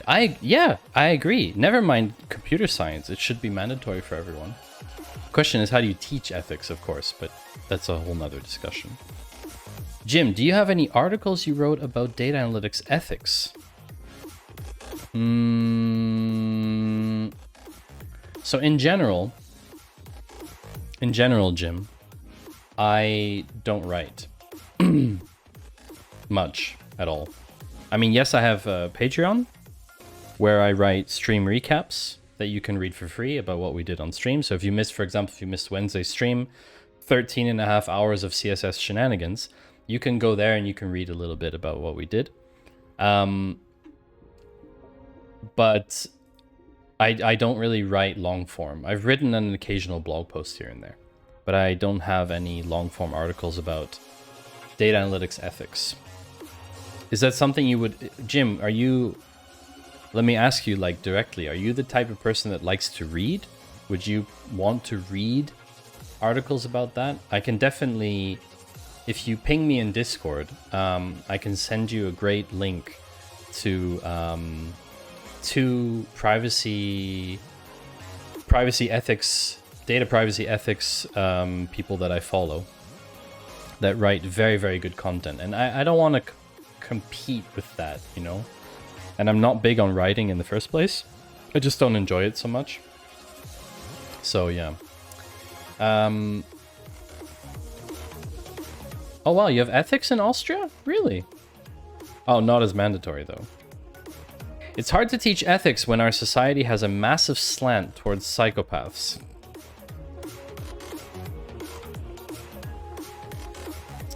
Yeah, it's a real problem. It is a problem.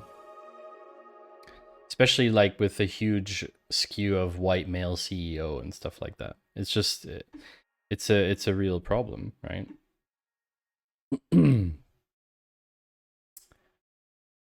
But yeah.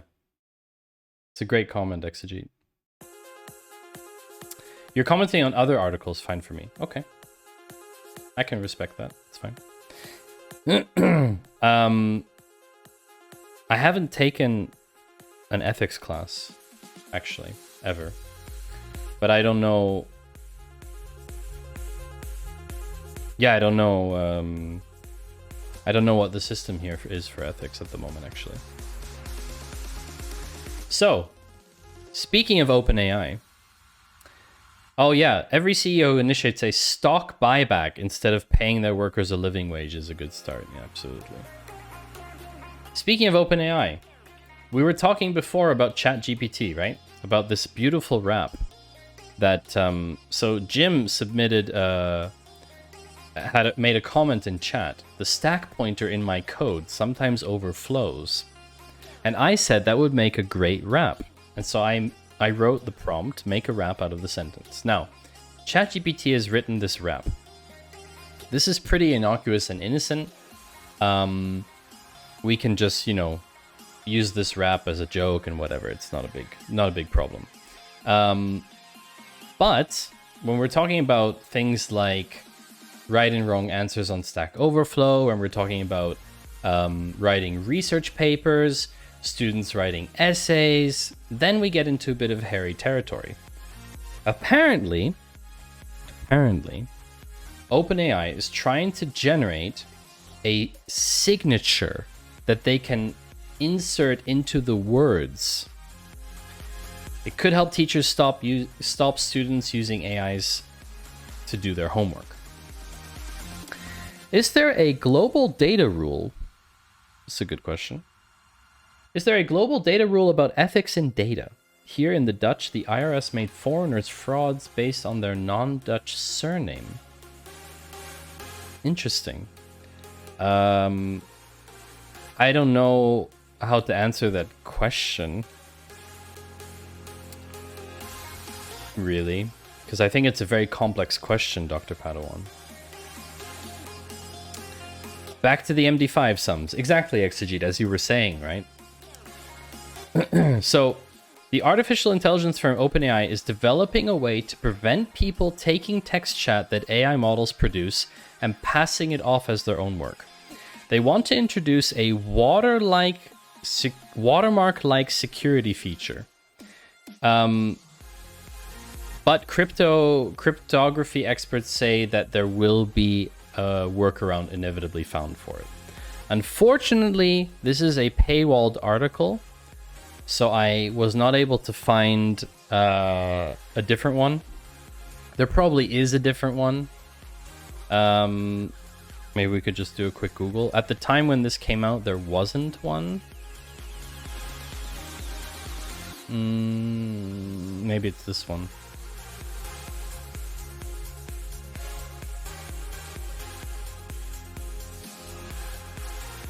Here we go. So in a lecture, thank you, Steffi. In a lecture at the University of Ox's, I just read that very badly. University of Texas at Austin. Computer science professor Scott Aronson, who is a guest researcher at OpenAI, revealed that they're developing a tool for statistically watermarking the outputs of text. Interesting. Unnoticeable secret signal. What's the name of the word that dictionaries and maps drop in to see if someone is copying? I have no idea, Alan. We could ask chat GPT if you want. I don't know the answer to that question. Dummy entry? Placeholder? Trap Street. Like honeypots? Interesting concept. It's like a word honeypot? So yeah, basically they are trying to build this kind of signature that, you know, like a watermark. But how would they do that? They obviously they can't publish how to find the watermark because then people will circumvent it. But I'm just curious about like I'm just like wondering how they managed to do. Okay, so basically this is how ChatGPT works. They have input and output as everything is like tokens. So they're like words, but also punctuation and parts of words. So the systems are generating a mathematical function to decide on the next token that you see, the next output, based on probabilities, right? Which takes into account everything else that was outputted previously. So the server does these sampling tokens, and there's some randomness. That's why the same prompt can have a different response every time. So the watermarking would be like a wrapper. Interesting. Pseudo-randomly select the next token. In theory, text generated by the system would still look random to you or I, but anyone possessing the key to the cryptographic function would be able to uncover a watermark. Wow, that's fascinating. Super advanced. Here, this is the thing that Exeg, I think you mentioned, about percentage, right? In principle, you could even take a long text and isolate which parts probably came from the system and which parts probably didn't. Yeah, and how are they going to monetize it? Of course, they're going to have an API. Of course. They will develop an API and they will make you pay for it. That's how I caught people stealing scoring from us. Put myself on the leaderboard. What are you talking about, Alan? Stealing what? Scoring? Interesting. I think it would be fairly easy to get around it by rewording and using synonyms. This is a bit of a tug of war. Yeah. This is very, very... Too obvious a fingerprint might result in odd words being chosen that degrade fluency, while too subtle would leave room for doubt when the fingerprint is sought out. Explain all the Pokemon type strengths and weaknesses.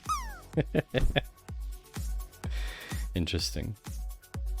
Yeah, this sounds really interesting to me. I don't know if it will be successful. You used to work for PGA Tour. Ah, folks would scrape your leaderboard and use that technique to find them. Nice. So you embedded like hidden strings in chat, like dummy entries. That's fun. That's basically foolproof, right? If people just copy paste without checking. The ones who copy paste but then check and refine, that's the real problem. Those are the dangerous ones, right? Those are the dangerous ones. Also, I'm going over here because I keep getting caught in the drop game. How this happens like every time we play drop game. I get caught in the drop game. Every time. You know? Makes me grumpy. Oh, this looks like it could be a very good landing. Uh-oh. I hope it's not 100, chat. No, no, no, no, no, no, no. No. No. No. Oh my word.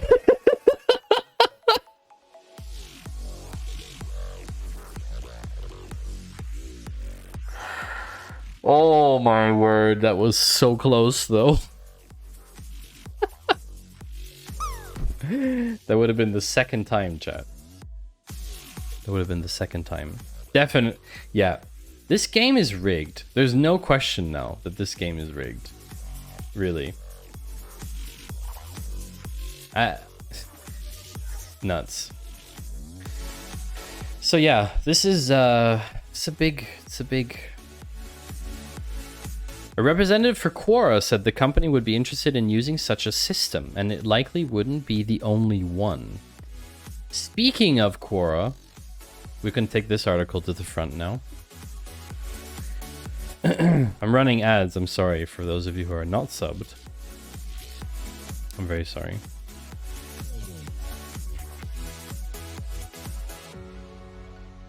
Speaking of Quora, Quora would love to have a system that checks right and wrong answers, just like Stack Overflow would. Sorry, not right and wrong. Answers that are written by AI. I just think it's a chicken and egg, right? It's a chicken and egg game. You know? It's basically like the AI is constantly adapting. There's constantly more than one coming out. To actually build a system that checks against these cryptographic tokens. I mean, I used to go to the driving range a lot, actually, Jim. I don't know if you can hear me because we're on ad time. I used to go to the driving range a lot for golf. I've played a couple times, but not anything serious. My brother and my dad play golf a lot more. My dad used to play a lot when he was in Japan. Because in Japan, golf is like a business transaction. It's a huge thing there. Employee golf nights. So yeah, we should be finishing up ads soon. There we go. Oh, you mistyped that one, Exy. You wanted a frog as a background. Ooh, which frog is that? It's a very nice frog. I'm glad you're all having fun with that. So welcome back. So speaking of AI chatbots, so we're talking about OpenAI, right? A representative for Quora said the company would be interested in using such a system. Of course. He wanted flog, the reverse of golf. Huh. So you wrote fog and then frog. Flog? Frog. Speaking of Quora, Quora has launched a product called Poe. I think it's a pun on Edgar Allan Poe, the famous wasn't he a poet or writer? But anyway, it's an acronym. They call it Platform for Open Exploration. So they launched this platform that lets people ask questions and get instant answers and have a back and forth dialogue with chatbots.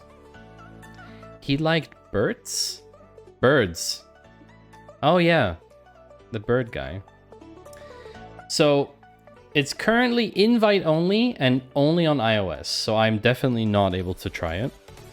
It's designed to be a place where people can easily interact with a number of different AI agents. Interesting. Quora's been around for 12 years? What?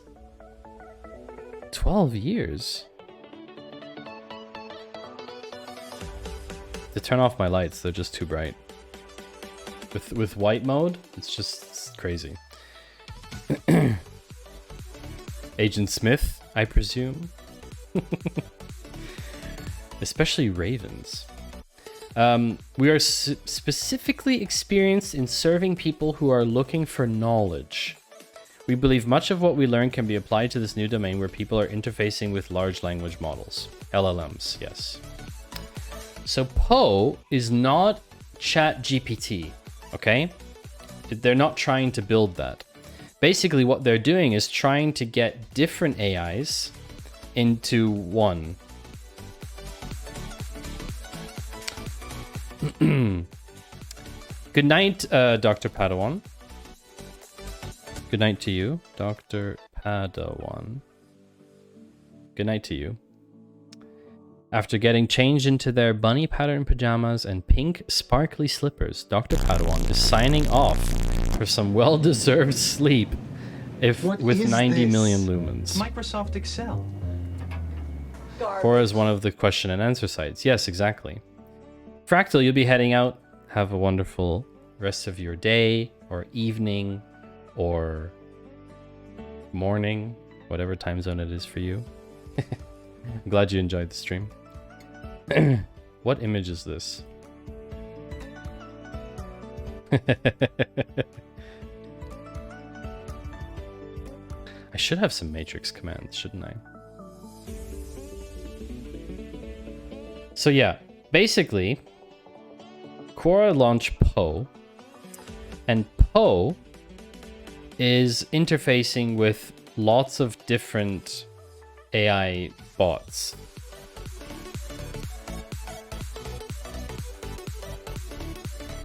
So yeah, this is interesting. It's like, so Quora might have found itself in hot water if, for instance, Quora had trained its chatbot on garbage, which is its vast collection of crowdsourced question and answers. A lot of the answers on Quora are actually garbage, for sure. That's why there's voting, right? Users might have taken issue with that as well. So given how AI kind of regurgitates stuff, it's basically also a protest. The whole generative art thing is, we've talked about that in the past, about copyright. So basically, Quora has Poe, and Poe gives you access to several different text generating AI models, including ChatGPT. So it's like a text messaging app. Users can chat with the model separately.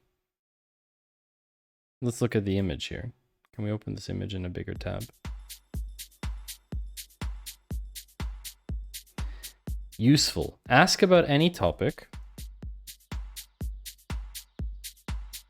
Ask about any topic. So there's all these tags here: writing help, advice, summaries, animals. Animals? Okay. Dive into a topic with follow-ups. What are some interesting architecture points in Paris? The Eiffel Tower, a world-renowned landmark and iconic symbol of Parisian architecture and engineering. Louvre Museum, blah, blah, blah, blah. Can we play trivia? Of course, I love trivia games. Trivia often involves questions about random facts and general knowledge, blah, blah, blah, blah, blah. Would you like to get started with a trivia game? Okay, you ask me the questions and I'll guess. Sounds good. Here's your first question. What US state is known as the last frontier? Oh, wow. Okay. Like chatting with a friend. Interesting. Except this one doesn't care about you. Let's play global thermonuclear war.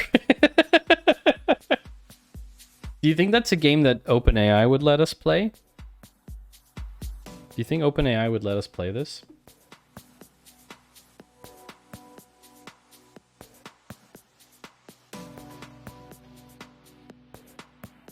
Nope.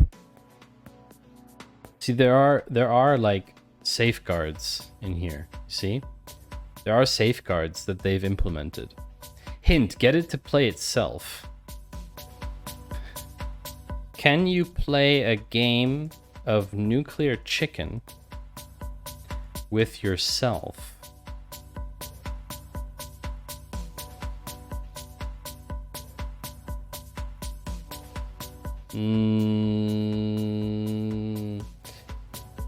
I meant more in a theoretical manner.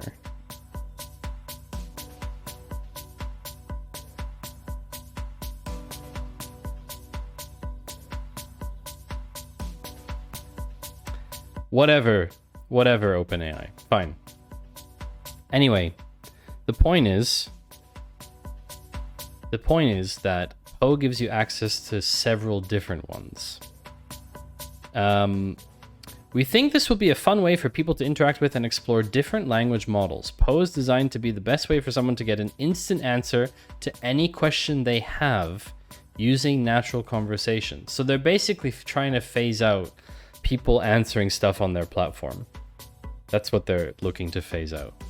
Yeah. We hope we can provide an interface so that all of this development happens over the years ahead. Everyone around the world can share as much as possible in the benefits. It's pretty well established that AI chatbots, including ChatGPT, can generate biased, racist, and otherwise toxic content, not to mention malicious code. Quora is not taking steps itself to combat this, instead relying on the providers of the models in Poe to moderate and filter the content themselves. I love the total absolution of responsibility. Yeah, we just built something that attaches itself to this. We're not responsible for all the stuff being done in the models itself. That's such a shit attitude, honestly. Companies doing that, they should just be absolutely yeeted out into space. Sorry. So it's so irresponsible to build a product around something that could be potentially morally wrong and then just say, yeah, but it's just the underlying software, it's not our problem. It's such a shit response. It's terrible. So Poe isn't part of Quora yet, by the way. It's just an app. Separate independent project. Interesting. It isn't tough to conceive how Quora, which makes most of its money through paywalls and advertising, might build premium features into Poe if it grows. Yeah, I see where that's going. I think we know where that's going, chat. All right. Next topic. Who has played Fortnite before? Or, for that matter, any video game from the studio Epic Games?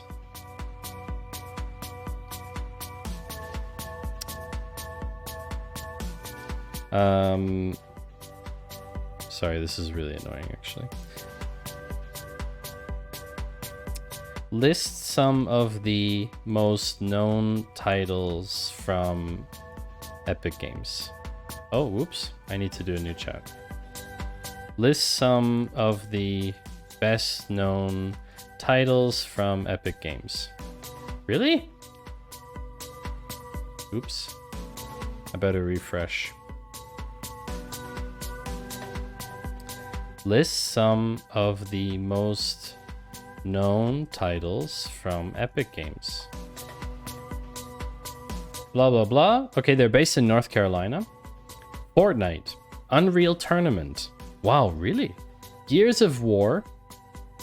Shadow Complex. Infinity Blade. Unreal Engine. Okay. More. More. Yeah. We already did Unreal. Paragon.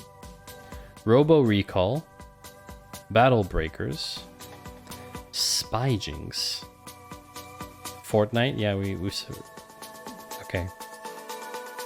Anyway, they're the developers behind Fortnite. Biotechnology is walking a fine line as well. Ethics in medicine is important as well. Yes, absolutely, Jim. I don't think I have a medical one, but seeing as my new employer is in the health space, maybe I'll try and find some more medical related stuff too, or health related. So, Fortnite. Epic Games has to pay half $500 million. Sorry, I had to swallow. That's $500 million fine. They're paying a $275 million penalty for violating children's privacy law and $245 million in refunds for tricking users into making unwanted charges. No one ever expected this to happen, right, chat? I mean, seriously. This is just... Total of $520 million in relief over allegations that they violated COPPA, the Children's Online Privacy Protection Act, and deployed design tricks known as dark patterns to dupe millions of players into making unintentional purchases. Wait, next you're going to tell me that Facebook is selling our data? XEB, careful on TOS, or family friendliness, I should say. The FTC's action against Epic involves two separate record-breaking settlements. Blah, blah, blah, blah, blah. Epic, this is the best part, right? The first of its kind provision, Epic will be required to adopt strong privacy default settings for children and teens, ensuring that voice and text are turned off by default. This is absolutely milestone. This has not ever happened before that a company has been ordered to adopt different privacy settings for children and teens. Super, super fascinating.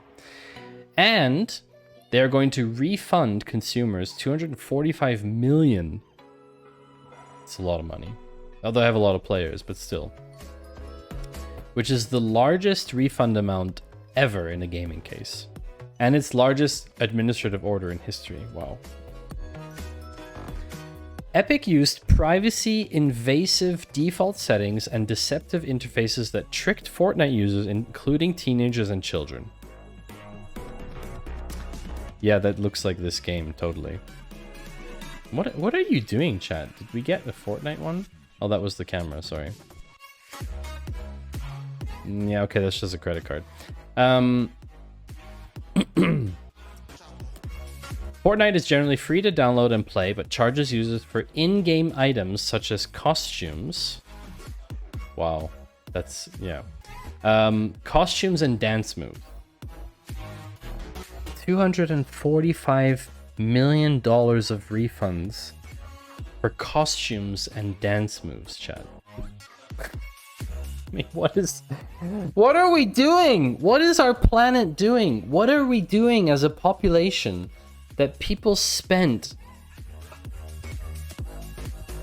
Yeah, it's the floss, isn't it? It's totally about the floss. But like, honestly, that people spend money on this? I mean, really, do you have nothing? People are starving.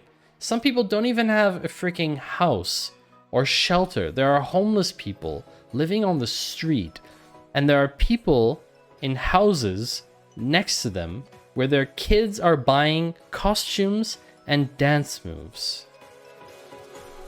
Do I know CSGO? Yes, I do. I mean,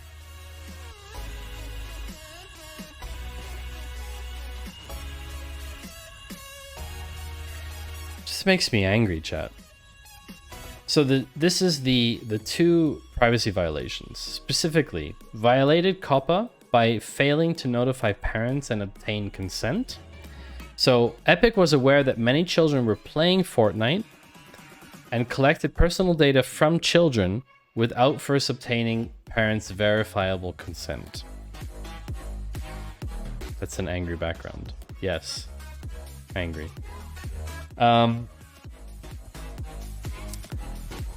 The company also required parents who requested their children's personal information to be deleted to jump through unreasonable hoops and sometimes failed to honor such requests. That's very bad.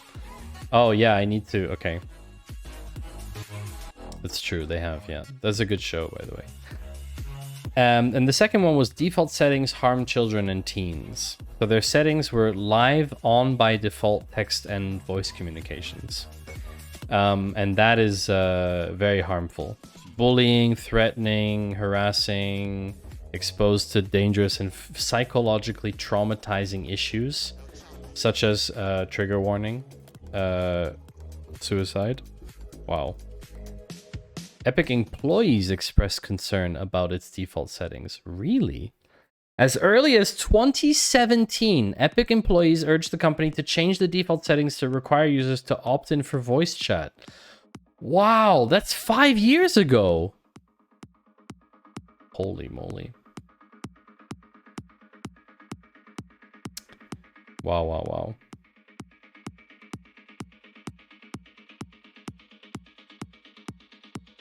Almost 6 years. That's right. In addition, Epic must establish a comprehensive privacy program that addresses the problems identified in the complaint and obtain regular independent audits.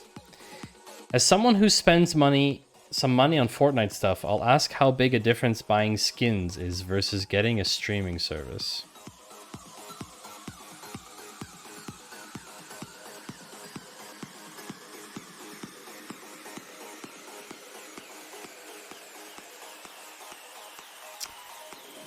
It's a really interesting question, Alan.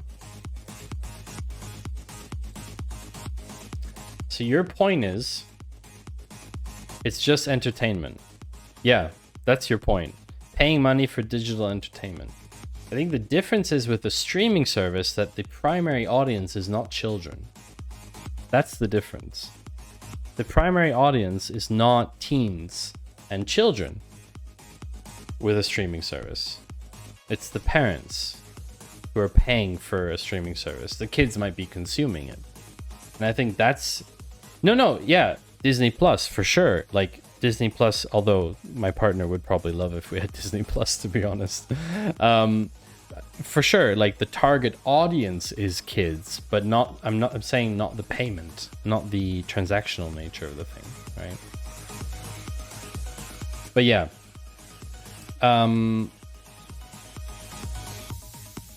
But I see your point, Alan. I see your point. Disney Plus has Doctor Who. Yeah, you see? There you go. It's another reason to get it. We're going outside! No, we're not.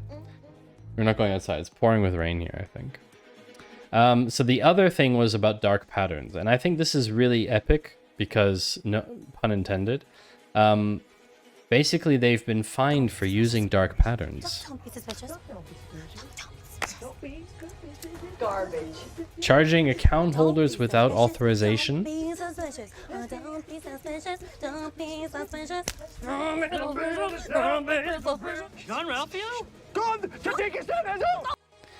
I mean, Alan, I understand your point, but listen to this, okay?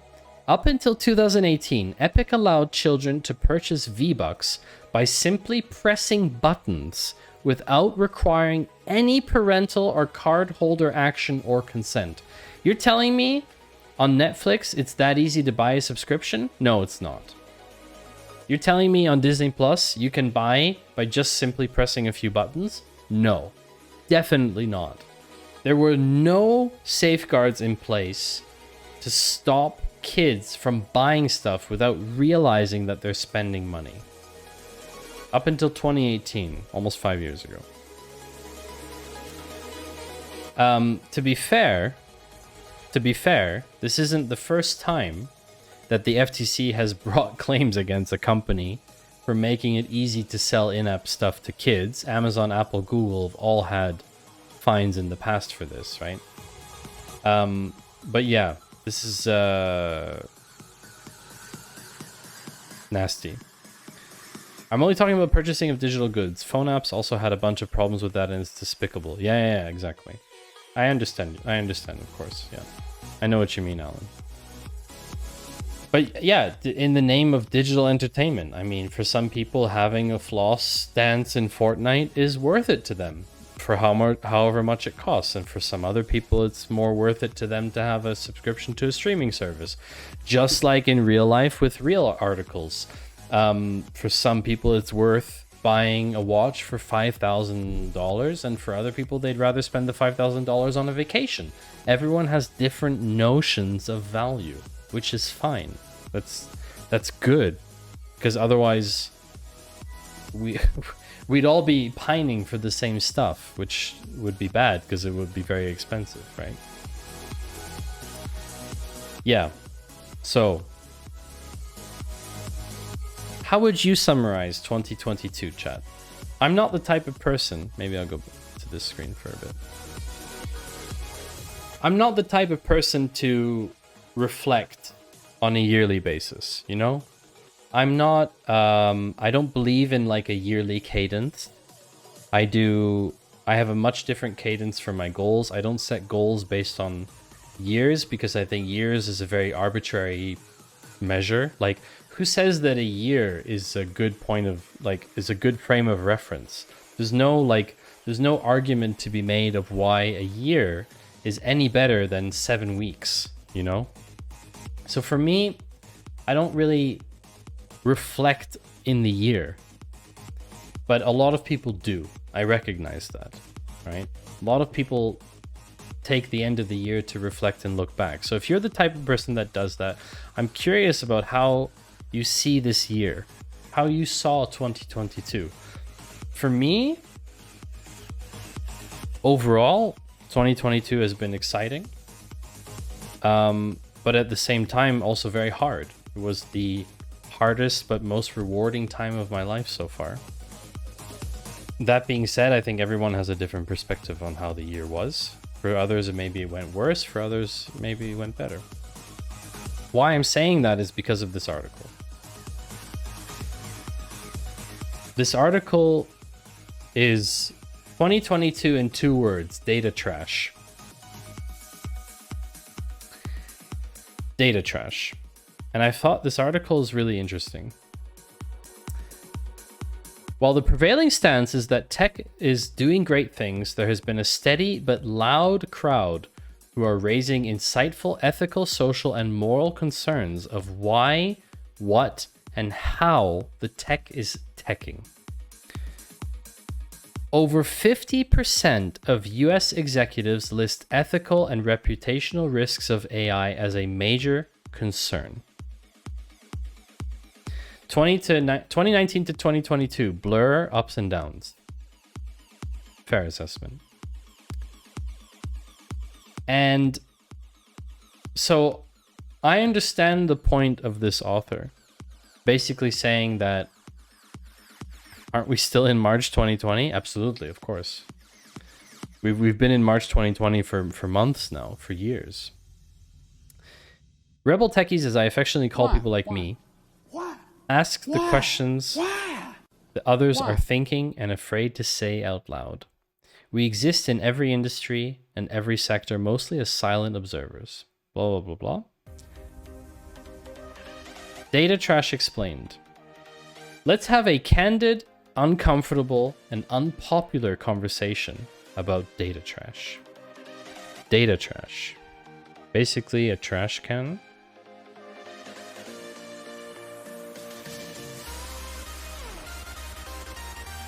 A trash can like this with ones and zeros. That's my data trash. Hello, Set. I'm gonna try and read your name correctly, but I'm sorry if I butcher it. Senor Goomba. Senor? Senor Goomba? Maybe it's Spanish. Thank you for throwing paper balls at me. Yeah, maybe it is Spanish. Senor Goomba. Oh, it is. It is Spanish. Wonderful. Welcome to the stream.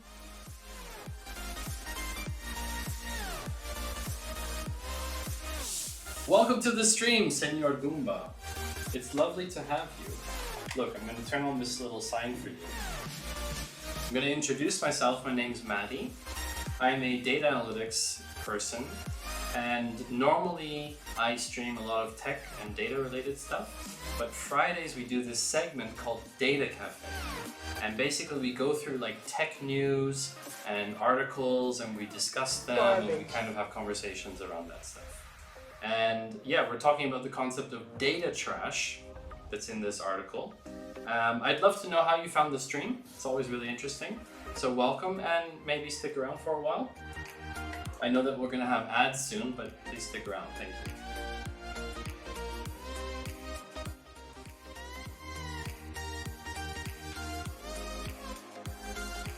So welcome to the stream. First time seeing this scene. It's awesome. Really, Alan? Have you never seen that one before? That's funny.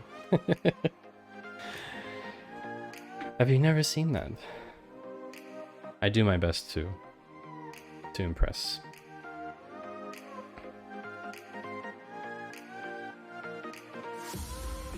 Oh my god, Exy, did you use the garbage command in the middle of my introduction? I don't have monitoring on while I'm there. While I'm over there. I do impress! Thank you. I found it browsing but interesting due to wife doing a data analytics bootcamp. Oh wow, what kind of bootcamp is your wife doing? That sounds very interesting. When you were talking about what we were talking about, yeah, we were talking about garbage, data trash. We were talking about data trash. So let's get back to it. Data trash. Whether you hear or read the words data trash, I bet you already have a pretty good idea of the meaning without having any other context. Data trash, in my humble opinion, is the personal and professional hoarding of useless digital data artifacts. Chat, be real. How many of you are just storing tons and tons of stuff for whatever reason? Because you can. I know I'm guilty of it. I have a folder that I've had photos in. I'm not talking like I'm not talking about photos that I've taken. I'm talking about like photos from the internet, like downloaded photos. Okay? It's called Mr. Photos. Data borders? You mean data hoarders? I have this photo folder and looks at NAS in the corner of the room. Yeah, I'm looking at my, 12 terabytes of storage in the other room. I have this photos folder and I've had it since I was in high school. Okay? This has come with me since high school. And I think, like, what kind of photos in there? Just like weird original memes? But why? Why? Because you can. That's the thing, Senor Goomba. Because you can. Because the cost of storage is negligible, right? I'm not talking about like, okay, my stream on Wednesday was 13.5 hours, okay? That stream is 45 gigabytes. I'm not talking about a 45 gigabyte movie file, okay?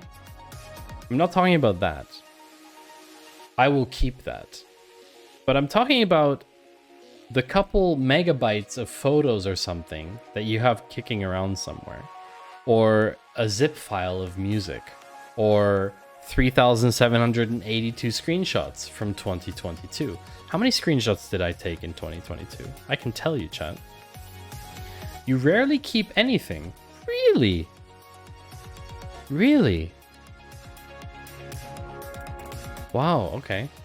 That's fascinating.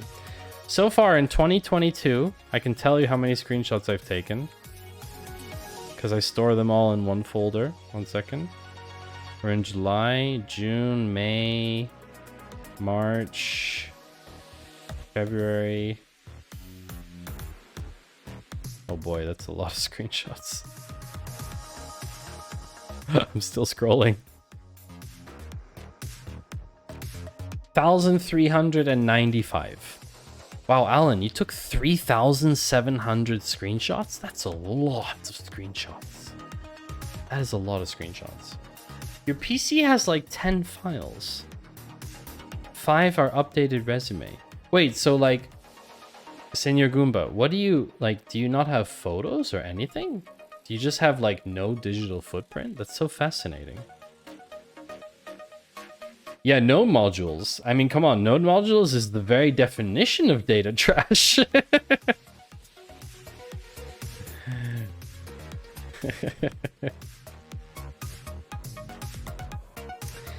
So yeah, useless digital data artifacts. It's the collection of people's content because people aren't given a choice to opt out. You do, but you don't have any pics or anything important. Interesting. That's very interesting.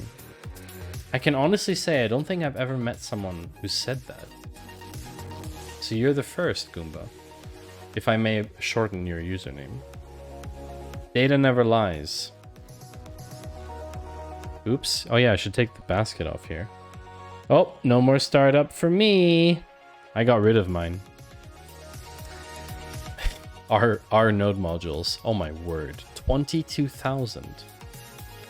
Ooh, that's a nice background. That's very cool. So, okay. Collection of people's content because people aren't given a choice to opt out. It's storage of content on the cloud because you or your organization perceives having limitless digital capacity.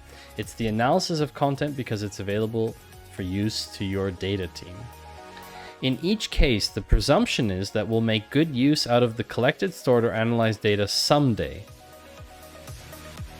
Someday becomes 5 years later without that seemingly important data collecting digital dust. The other major presumption is believes all data is either useful or can be made useful. Interesting.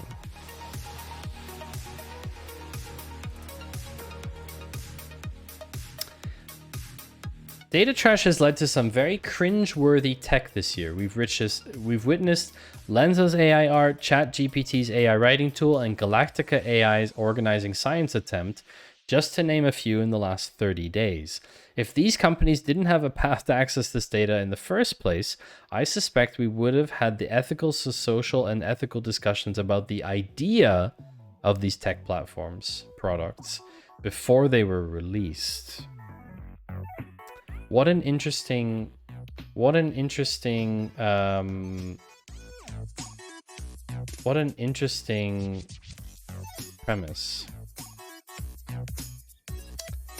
It's a very interesting premise. I'm too paranoid because knowing about red teams and how easy it is to gather info by OSINT and how easy it is to get into people's machines, I don't trust any PC. Not even the cloud then. I mean, you can air gap something. Yes, someone could technically hack it through a fan or something, but I think not even the cloud. Cloud security is often better than your own security, just saying. Try and get into a data center from Google versus try and break into someone's house. Good luck with that. There's a very different, that's what I mean. That's what I'm talking about. I need to run an ad, chat. I need to run a few clips for an ad. Because I need to look for something. I just realized I forgot something. Let's run some clips. I'll be right back.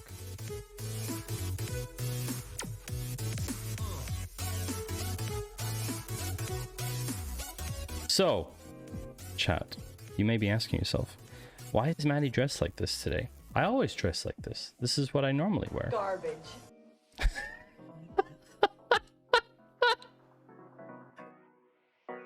And yeah, Slashy told me it was a bad idea, but of course I didn't listen to Slashy, because Slashy's only right part of the time. So I was hoping Slashy wouldn't be right this time. Yeah. I'm a nightmare. It used to be free to fill up your car tires with air. Now it costs $1.25. You know why? Inflation. You know who I'm surprised to not have seen today yet? Is TD. I really thought I would have seen TD today.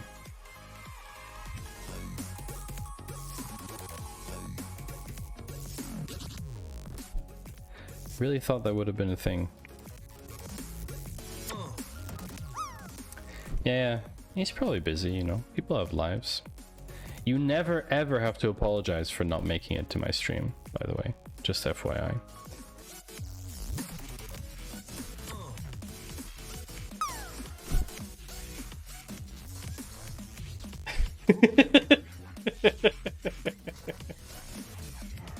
I'm bald. Yeah. I'm bald. In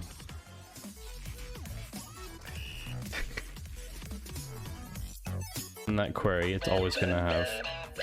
Oh! Like 4 and 3 hours rating with a party of 98.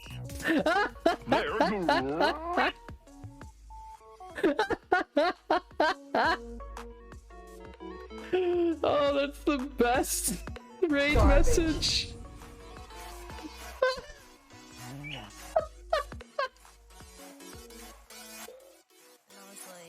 That truly was an enjoyable raid from White Panther.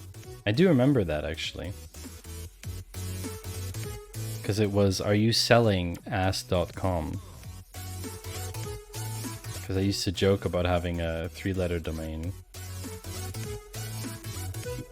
Was it your idea, Steffi? That's great. Let's watch a Panther clip. Another old clip. Like 17 haircuts ago. I didn't expect you Look to, at FBI and SolarWinds. Their password was SolarWinds. Even when I was to try hack me to learn, I'm paranoid heavens. because of this. Wow, okay.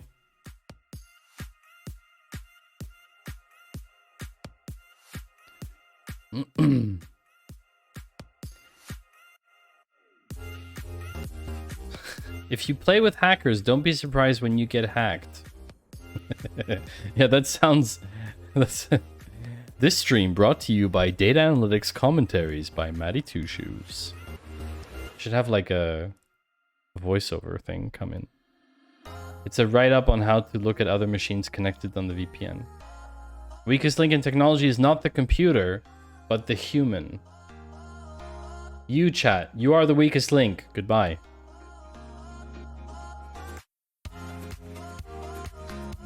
Chat, are we playing hide and seek again?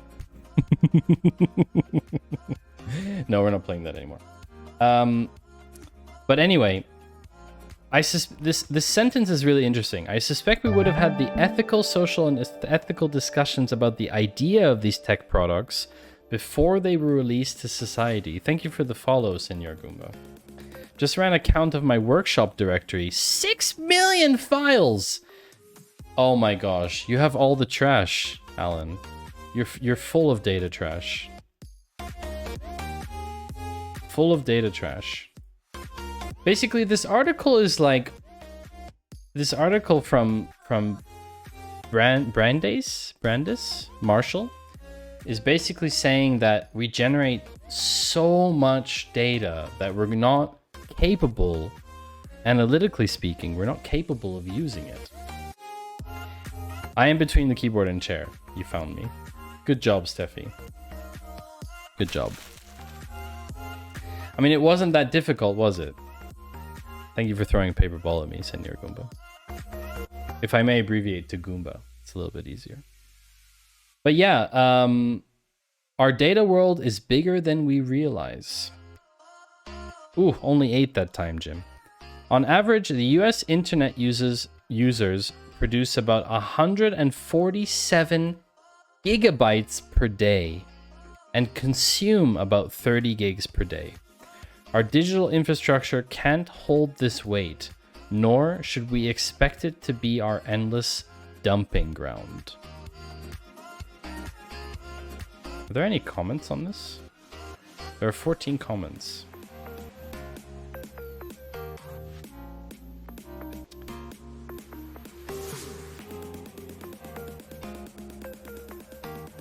Oh, there's a lot of comments on here. Oh, Lauren Ballack. I know Lauren.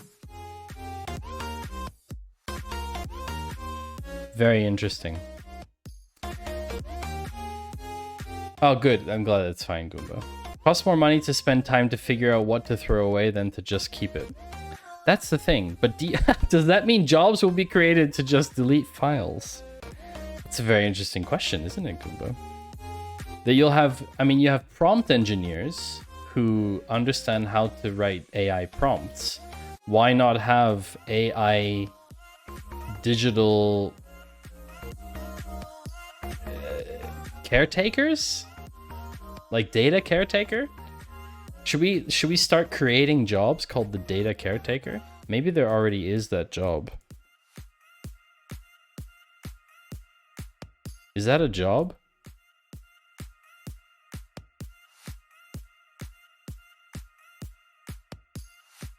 Data janitor. Yeah, true. True. I've heard that before. Data janitor. One false line of code and boom, there goes the whole hard drive. Data janitor, the sexiest job of the 20... We've read this article on stream. I think we've read this on stream. I think we've actually read this in one of the data cafes, chat.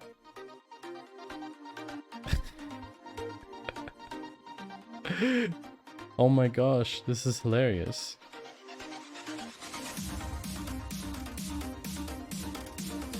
Interesting. Archive.org is over 40 petabytes. Wow. That's big. So the thing is, I'm gonna slap this in between. So the thing is, chat, talking about creation of data. Yes. I mean, this person's point, I assume she, I assume she, her. But she's saying about the ethical part is really important. If these companies didn't have a path to access this data in the first place, I suspect we would have had the ethical, social, and ethical discussions. Why is ethical in there twice? Ethical discussions about the idea of these tech products before they were released to society. What's the cyber equivalent of the person who smears poop all over the stall? Oh wow, Goomba. But why this sentence is so interesting is because of this article. Midjourney, which is one of the generative AI networks, the founder has admitted to the fact that they got 100 million images without getting consent. So everyone in chat, any of you who's used Midjourney, and I know quite a few people in our Discord have used Midjourney, that all of that work, all of the derivative works are based on works that were obtained without consent in the first place.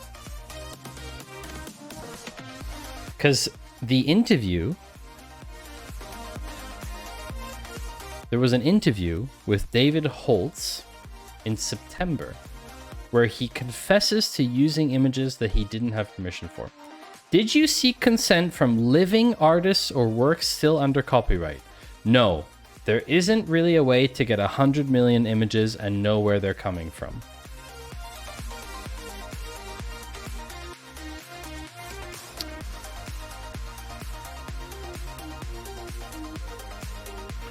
So yeah, artists are outraged about this. Have I told you about my bot that I'm feeding nothing but Disney images into? Wow, that sounds fun, Alan. What are you doing with that?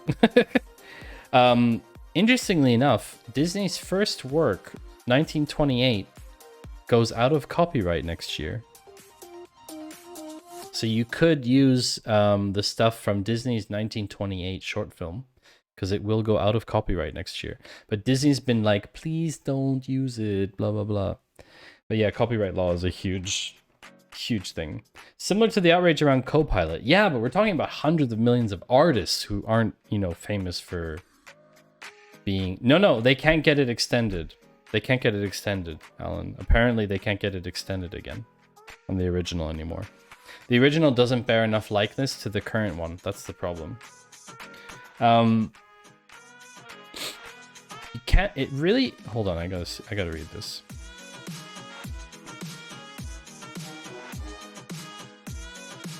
Why is this not coming up? What the... Okay. I was thinking it really isn't trash if you can sell that data no matter how useless it is, because somewhere someone will use it. Yeah, like the Facebook thing, right? That's a valid point. I'm not a buttoner person, but I bet they get it extended. You're not a betting person. Hold on.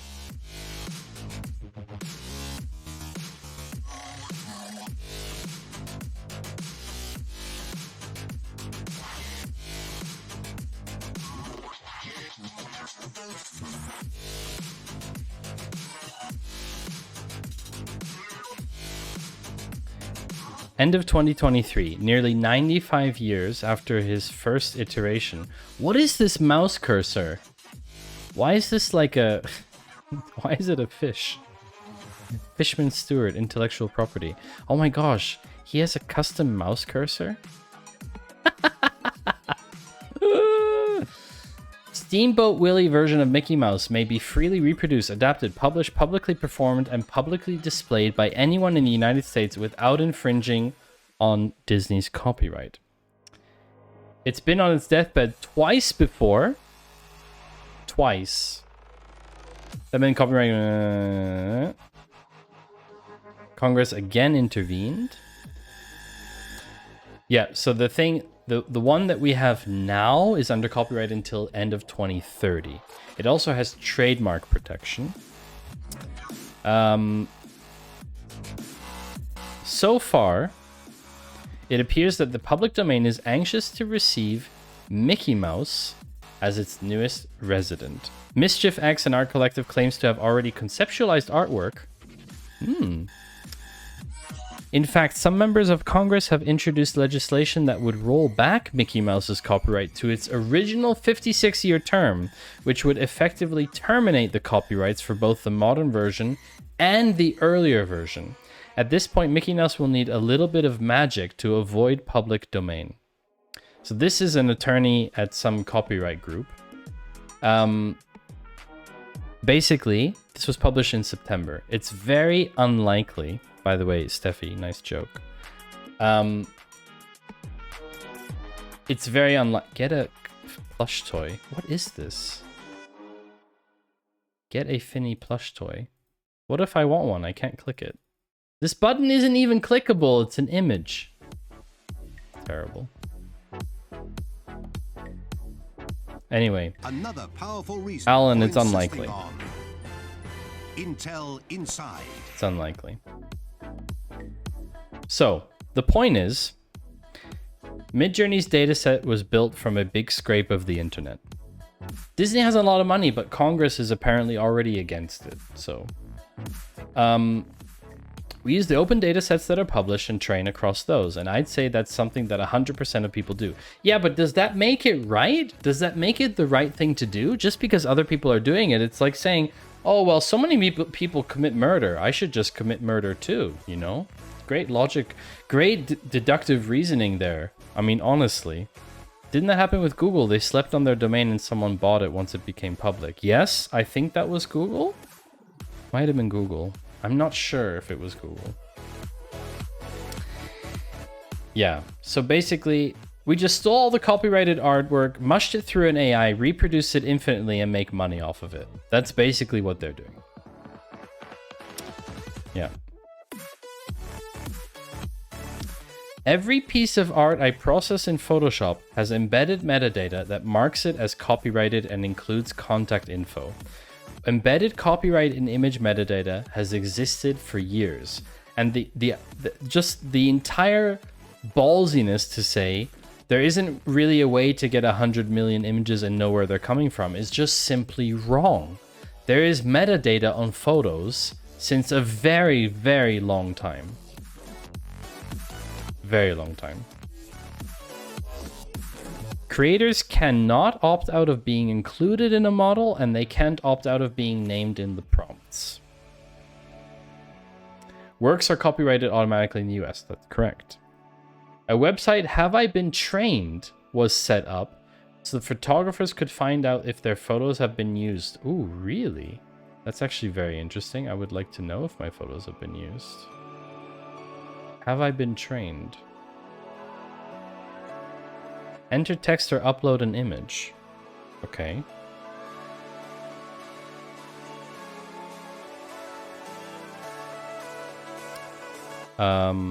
Let's do it. Let's get one of my images.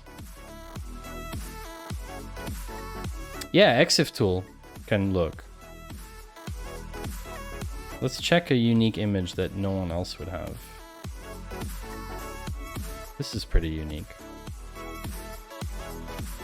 Can't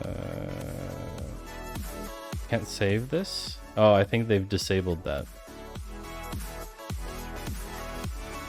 You use Kali? Oh yeah, that makes sense. If you're concerned about your privacy, that makes sense to use Kali. I'm just getting the image from the thing. There we go. Okay, so I have this image. Can I give this image URL? Is that possible? No, not that one. Have I been trained? Enter text or upload an image. I'll just upload it then. Let me just save it. Let me just save it quick. Have I been trained?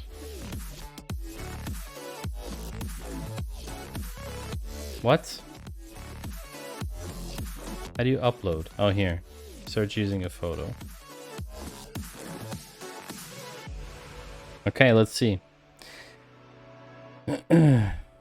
Spawning does not retain any images. Okay.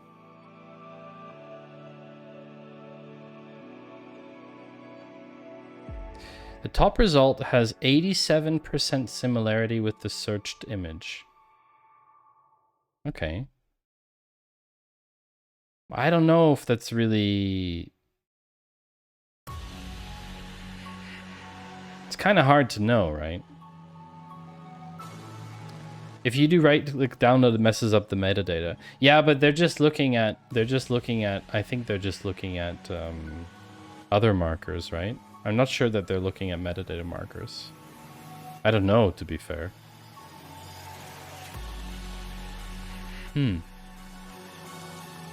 Interesting.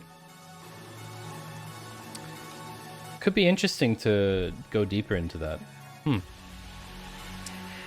Well, anyway, so the point is, it's a problem. Copyright is a problem with these engines. With the text ones, with everything. It's a problem. So, speaking of the AI-generated ones and copyright, this is why I wanted to bring this article now.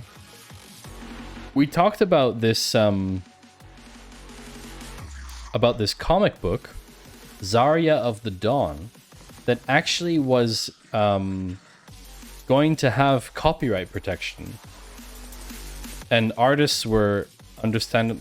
What was the link for the place to check images? Oh yeah, I closed it. I shouldn't have done that. Have I been trained?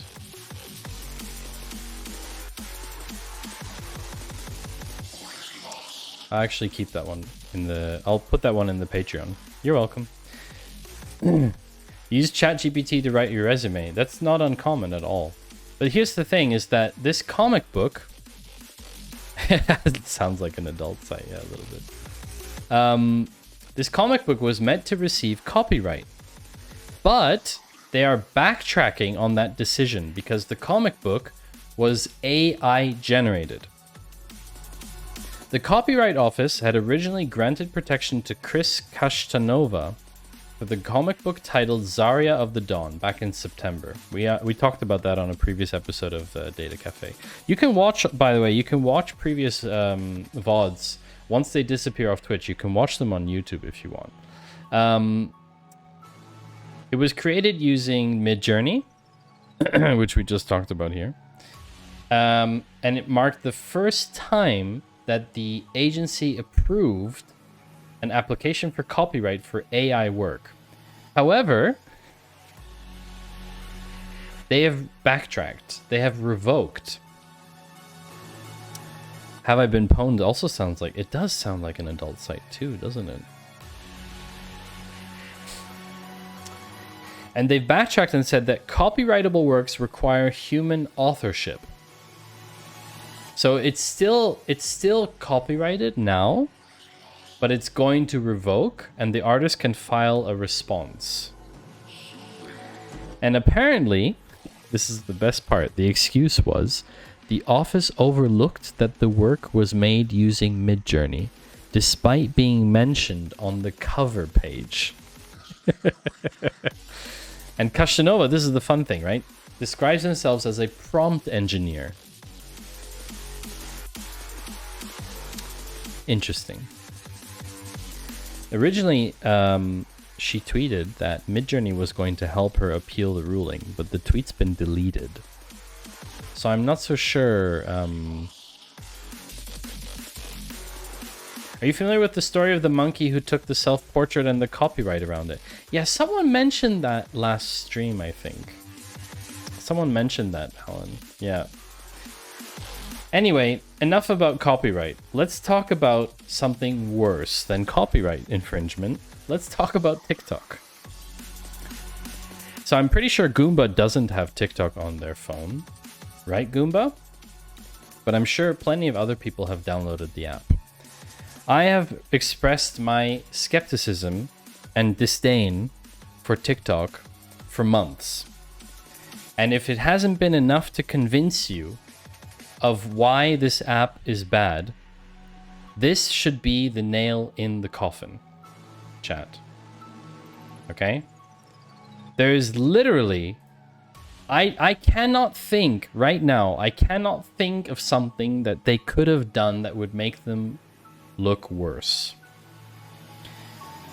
TikTok's parent company, ByteDance, accessed data from US journalists to try and find out where they were, to try and figure out who their sources are.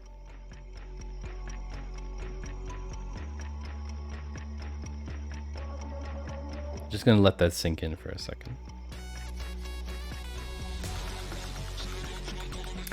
Just because I'm paranoid doesn't mean I'm not dumb and human. An internal investigation at TikTok parent company ByteDance found that several employees accessed TikTok data of at least 2 US journalists and a small number of other people connected to them. The access data includes the reporter's IP address, which were used to see if they had been physically near TikTok employees who were suspected of leaking information to the press.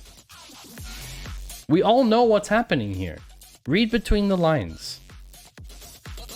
Chinese company, Beijing-based ByteDance. Okay?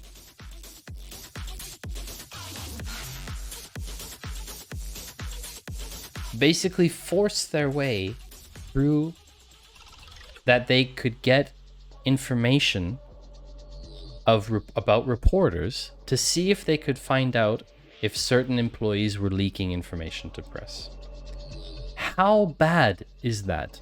This is beyond bad. This basically shows you that this access data that they say will never be accessible to them on individual level is completely and utter. All of the stuff that comes out, all of the statements, everything that they've said is just simply not true. Because if individuals were able to get the access data and IP from individual users, it basically means all of the protections that are in place that they've been talking about for months, all that US data only stays in the US and all that, is completely untrue. Thank you, Alan. Complete another bleep shit. Exactly. That's what I said. So in an email to employees, the CEO of ByteDance said he was deeply disappointed, as if he didn't know. Come on, seriously. It's just such... The revelation comes as US lawmakers make moves to restrict TikTok over national security concerns, including banning it from government phones. I believe army personnel can't have TikTok on their phone. That could be, I'm not sure. It also shows ByteDance walking back denials that TikTok has never been used to target journalists.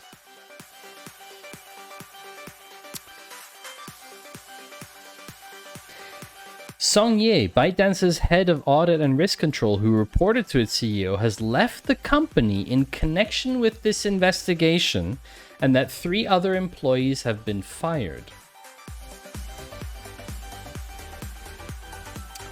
Yeah. Over a dozen states in the US have banned TikTok on government phones. Senators like Marco Rubio are working on legislation that could ban it outright in the US. Lawmakers involved with the bill say they're concerned that the app gives the Chinese Communist Party the ability to monitor and influence Americans. Well, this is pretty bad for them. Because in June, they said that they're going to route user data through Oracle, that the US stuff would never leave. This is all wrong. It's basically wrong. Blah. It's basically just all blah, blah, blah, blah, blah, blah, blah. Blah, blah, blah, blah, blah, blah, blah, blah, blah. It's all blah, blah. It's wrong. It's just blah, blah. It's absolute... Easy. So there you go. Another reason to not touch this app, to stay well away from the app. Just don't download it. Okay? That's my advice to you. And if TikTok wasn't enough for you, let's talk about Facebook. Does anyone remember Cambridge Analytica? Who remembers the huge lawsuit? The huge thing that spawned a Netflix documentary? Well, guess what? They settled for 725 million Zuckerbucks.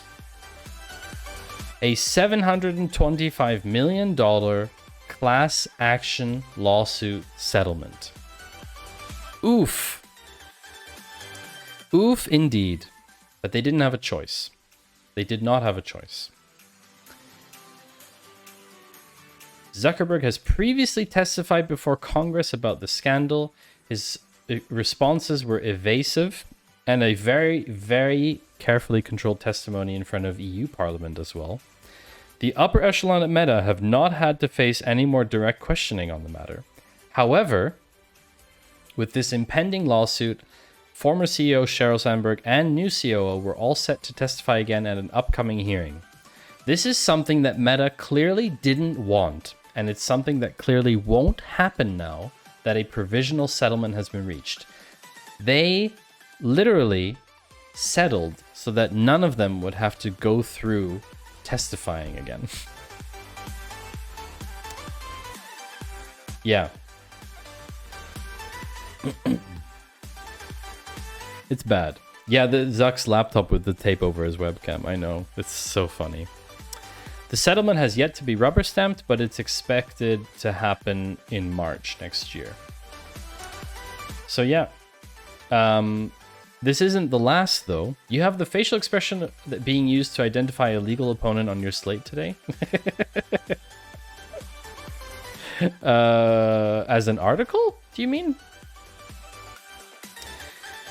The fun part is that this thing isn't over. Cambridge Analytica isn't over yet. Because Washington, D.C. is suing Zuckerberg personally. No, I don't have that. I don't have that article, Alan. But you're welcome to send it over. We can feature it next week. In next week's stream. Medical data, any leaks? I wouldn't know, Jim. But for today's last article, Goomba, thank you for joining. Let your wife know about my stream. If your wife has questions about data analytics, she can always reach out to me on Discord. I'd love to hear from her. I can help her in any way. For next time, Madison Square Garden. Ooh, that's tasty. Yeah, let's keep that for next time. I'm gonna slap that into the in the list. Thanks, Exy, for the Discord linky dink. For the last article, speaking of military, this courtesy of Steffi, Chaos Computer Club. I hope the stream title is a typo and you're still planning to stream in 2023. It is 100% a typo, Blue Squid. Welcome to the stream. It references the meme currently on screen, which is that everybody, you included, Blue Squid, is going to mistype 2023 for a long time. At least a month, probably.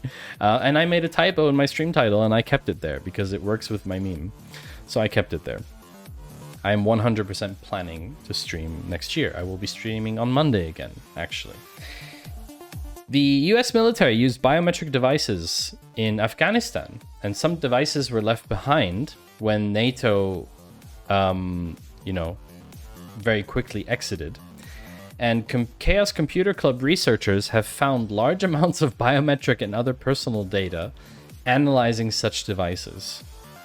This is pretty bad. Okay, if you kind of understand what type of people were there and what type of data was being used, then this is pretty significant. You're looking at like, raise your hand if you're still typing 2020. That doesn't happen to me anymore, fortunately.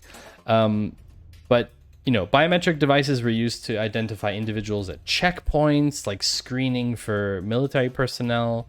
On used US military equipment, we discovered, among other things, an unprotected biometrics database containing names, fingerprints, iris scans, and photographs of more than 2,600 Afghans and Iraqis. I challenge that assumption. I miraculously avoided typing 2022 this year, mostly because I don't type the year often.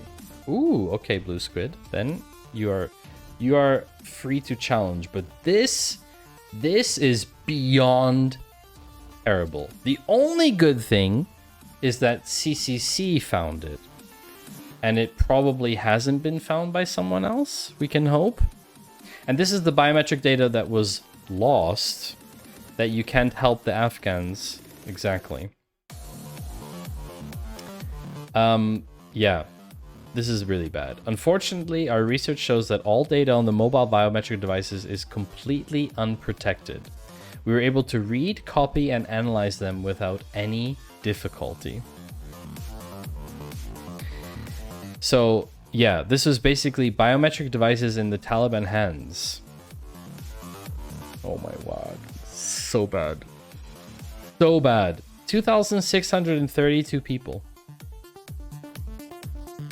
That's so bad. I mean, you cannot change iris data. You cannot change fingerprints. You cannot change facial scans. CCC is the largest white hat hacker collective in the German-speaking area. That's correct. Thank you, Steffi. The irresponsible handling of this high-risk technology is unbelievable. The consequences are life-threatening for the many people in Afghanistan who were abandoned by the Western forces. Inconceivable, really. This is so bad. Just awful. And I'm sorry I don't have better news to share with you this week, chat. I'm sorry. I'm sorry. I'm genuinely sorry. So yes, that is all we have for today.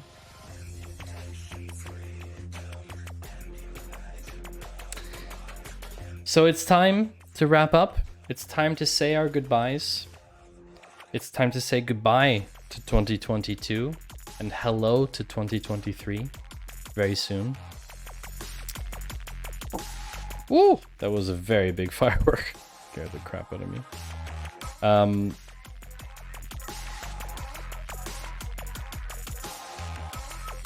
We are going to wrap up for today.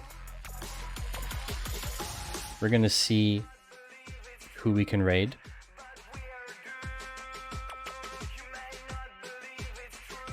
Who can we raid? Carl! Happy New Year to you, Carl. So nice to see you. Carl, are you planning on streaming tomorrow? Even though it is New Year's. Carl is an old school OG of streaming in data analytics. But I think... Chat, I don't know where to take you. I don't know where to take you. Oh, no, wait. I know where to take you. I think... Yeah, that's a good idea. Let's do it. Yeah, that sounds good. Let's do that. Chad, I want to take you to a very special place. I want to take you to a friend of mine, digital friend, who is a VTuber, who I enjoy watching very much. She is currently speedrunning a game called The Forest, which I've played before. And her stream is bunny themed. So of course it makes sense, right? But I would like to say thank you to everyone. Not only for today's stream, but thank you for this year. It's been a wild ride. It's been super fun. We will continue streaming in 2022. Exegete, that should have worked here. But it didn't. And I don't know why. Let me try and redeem it. I want that to work for you. Garbage.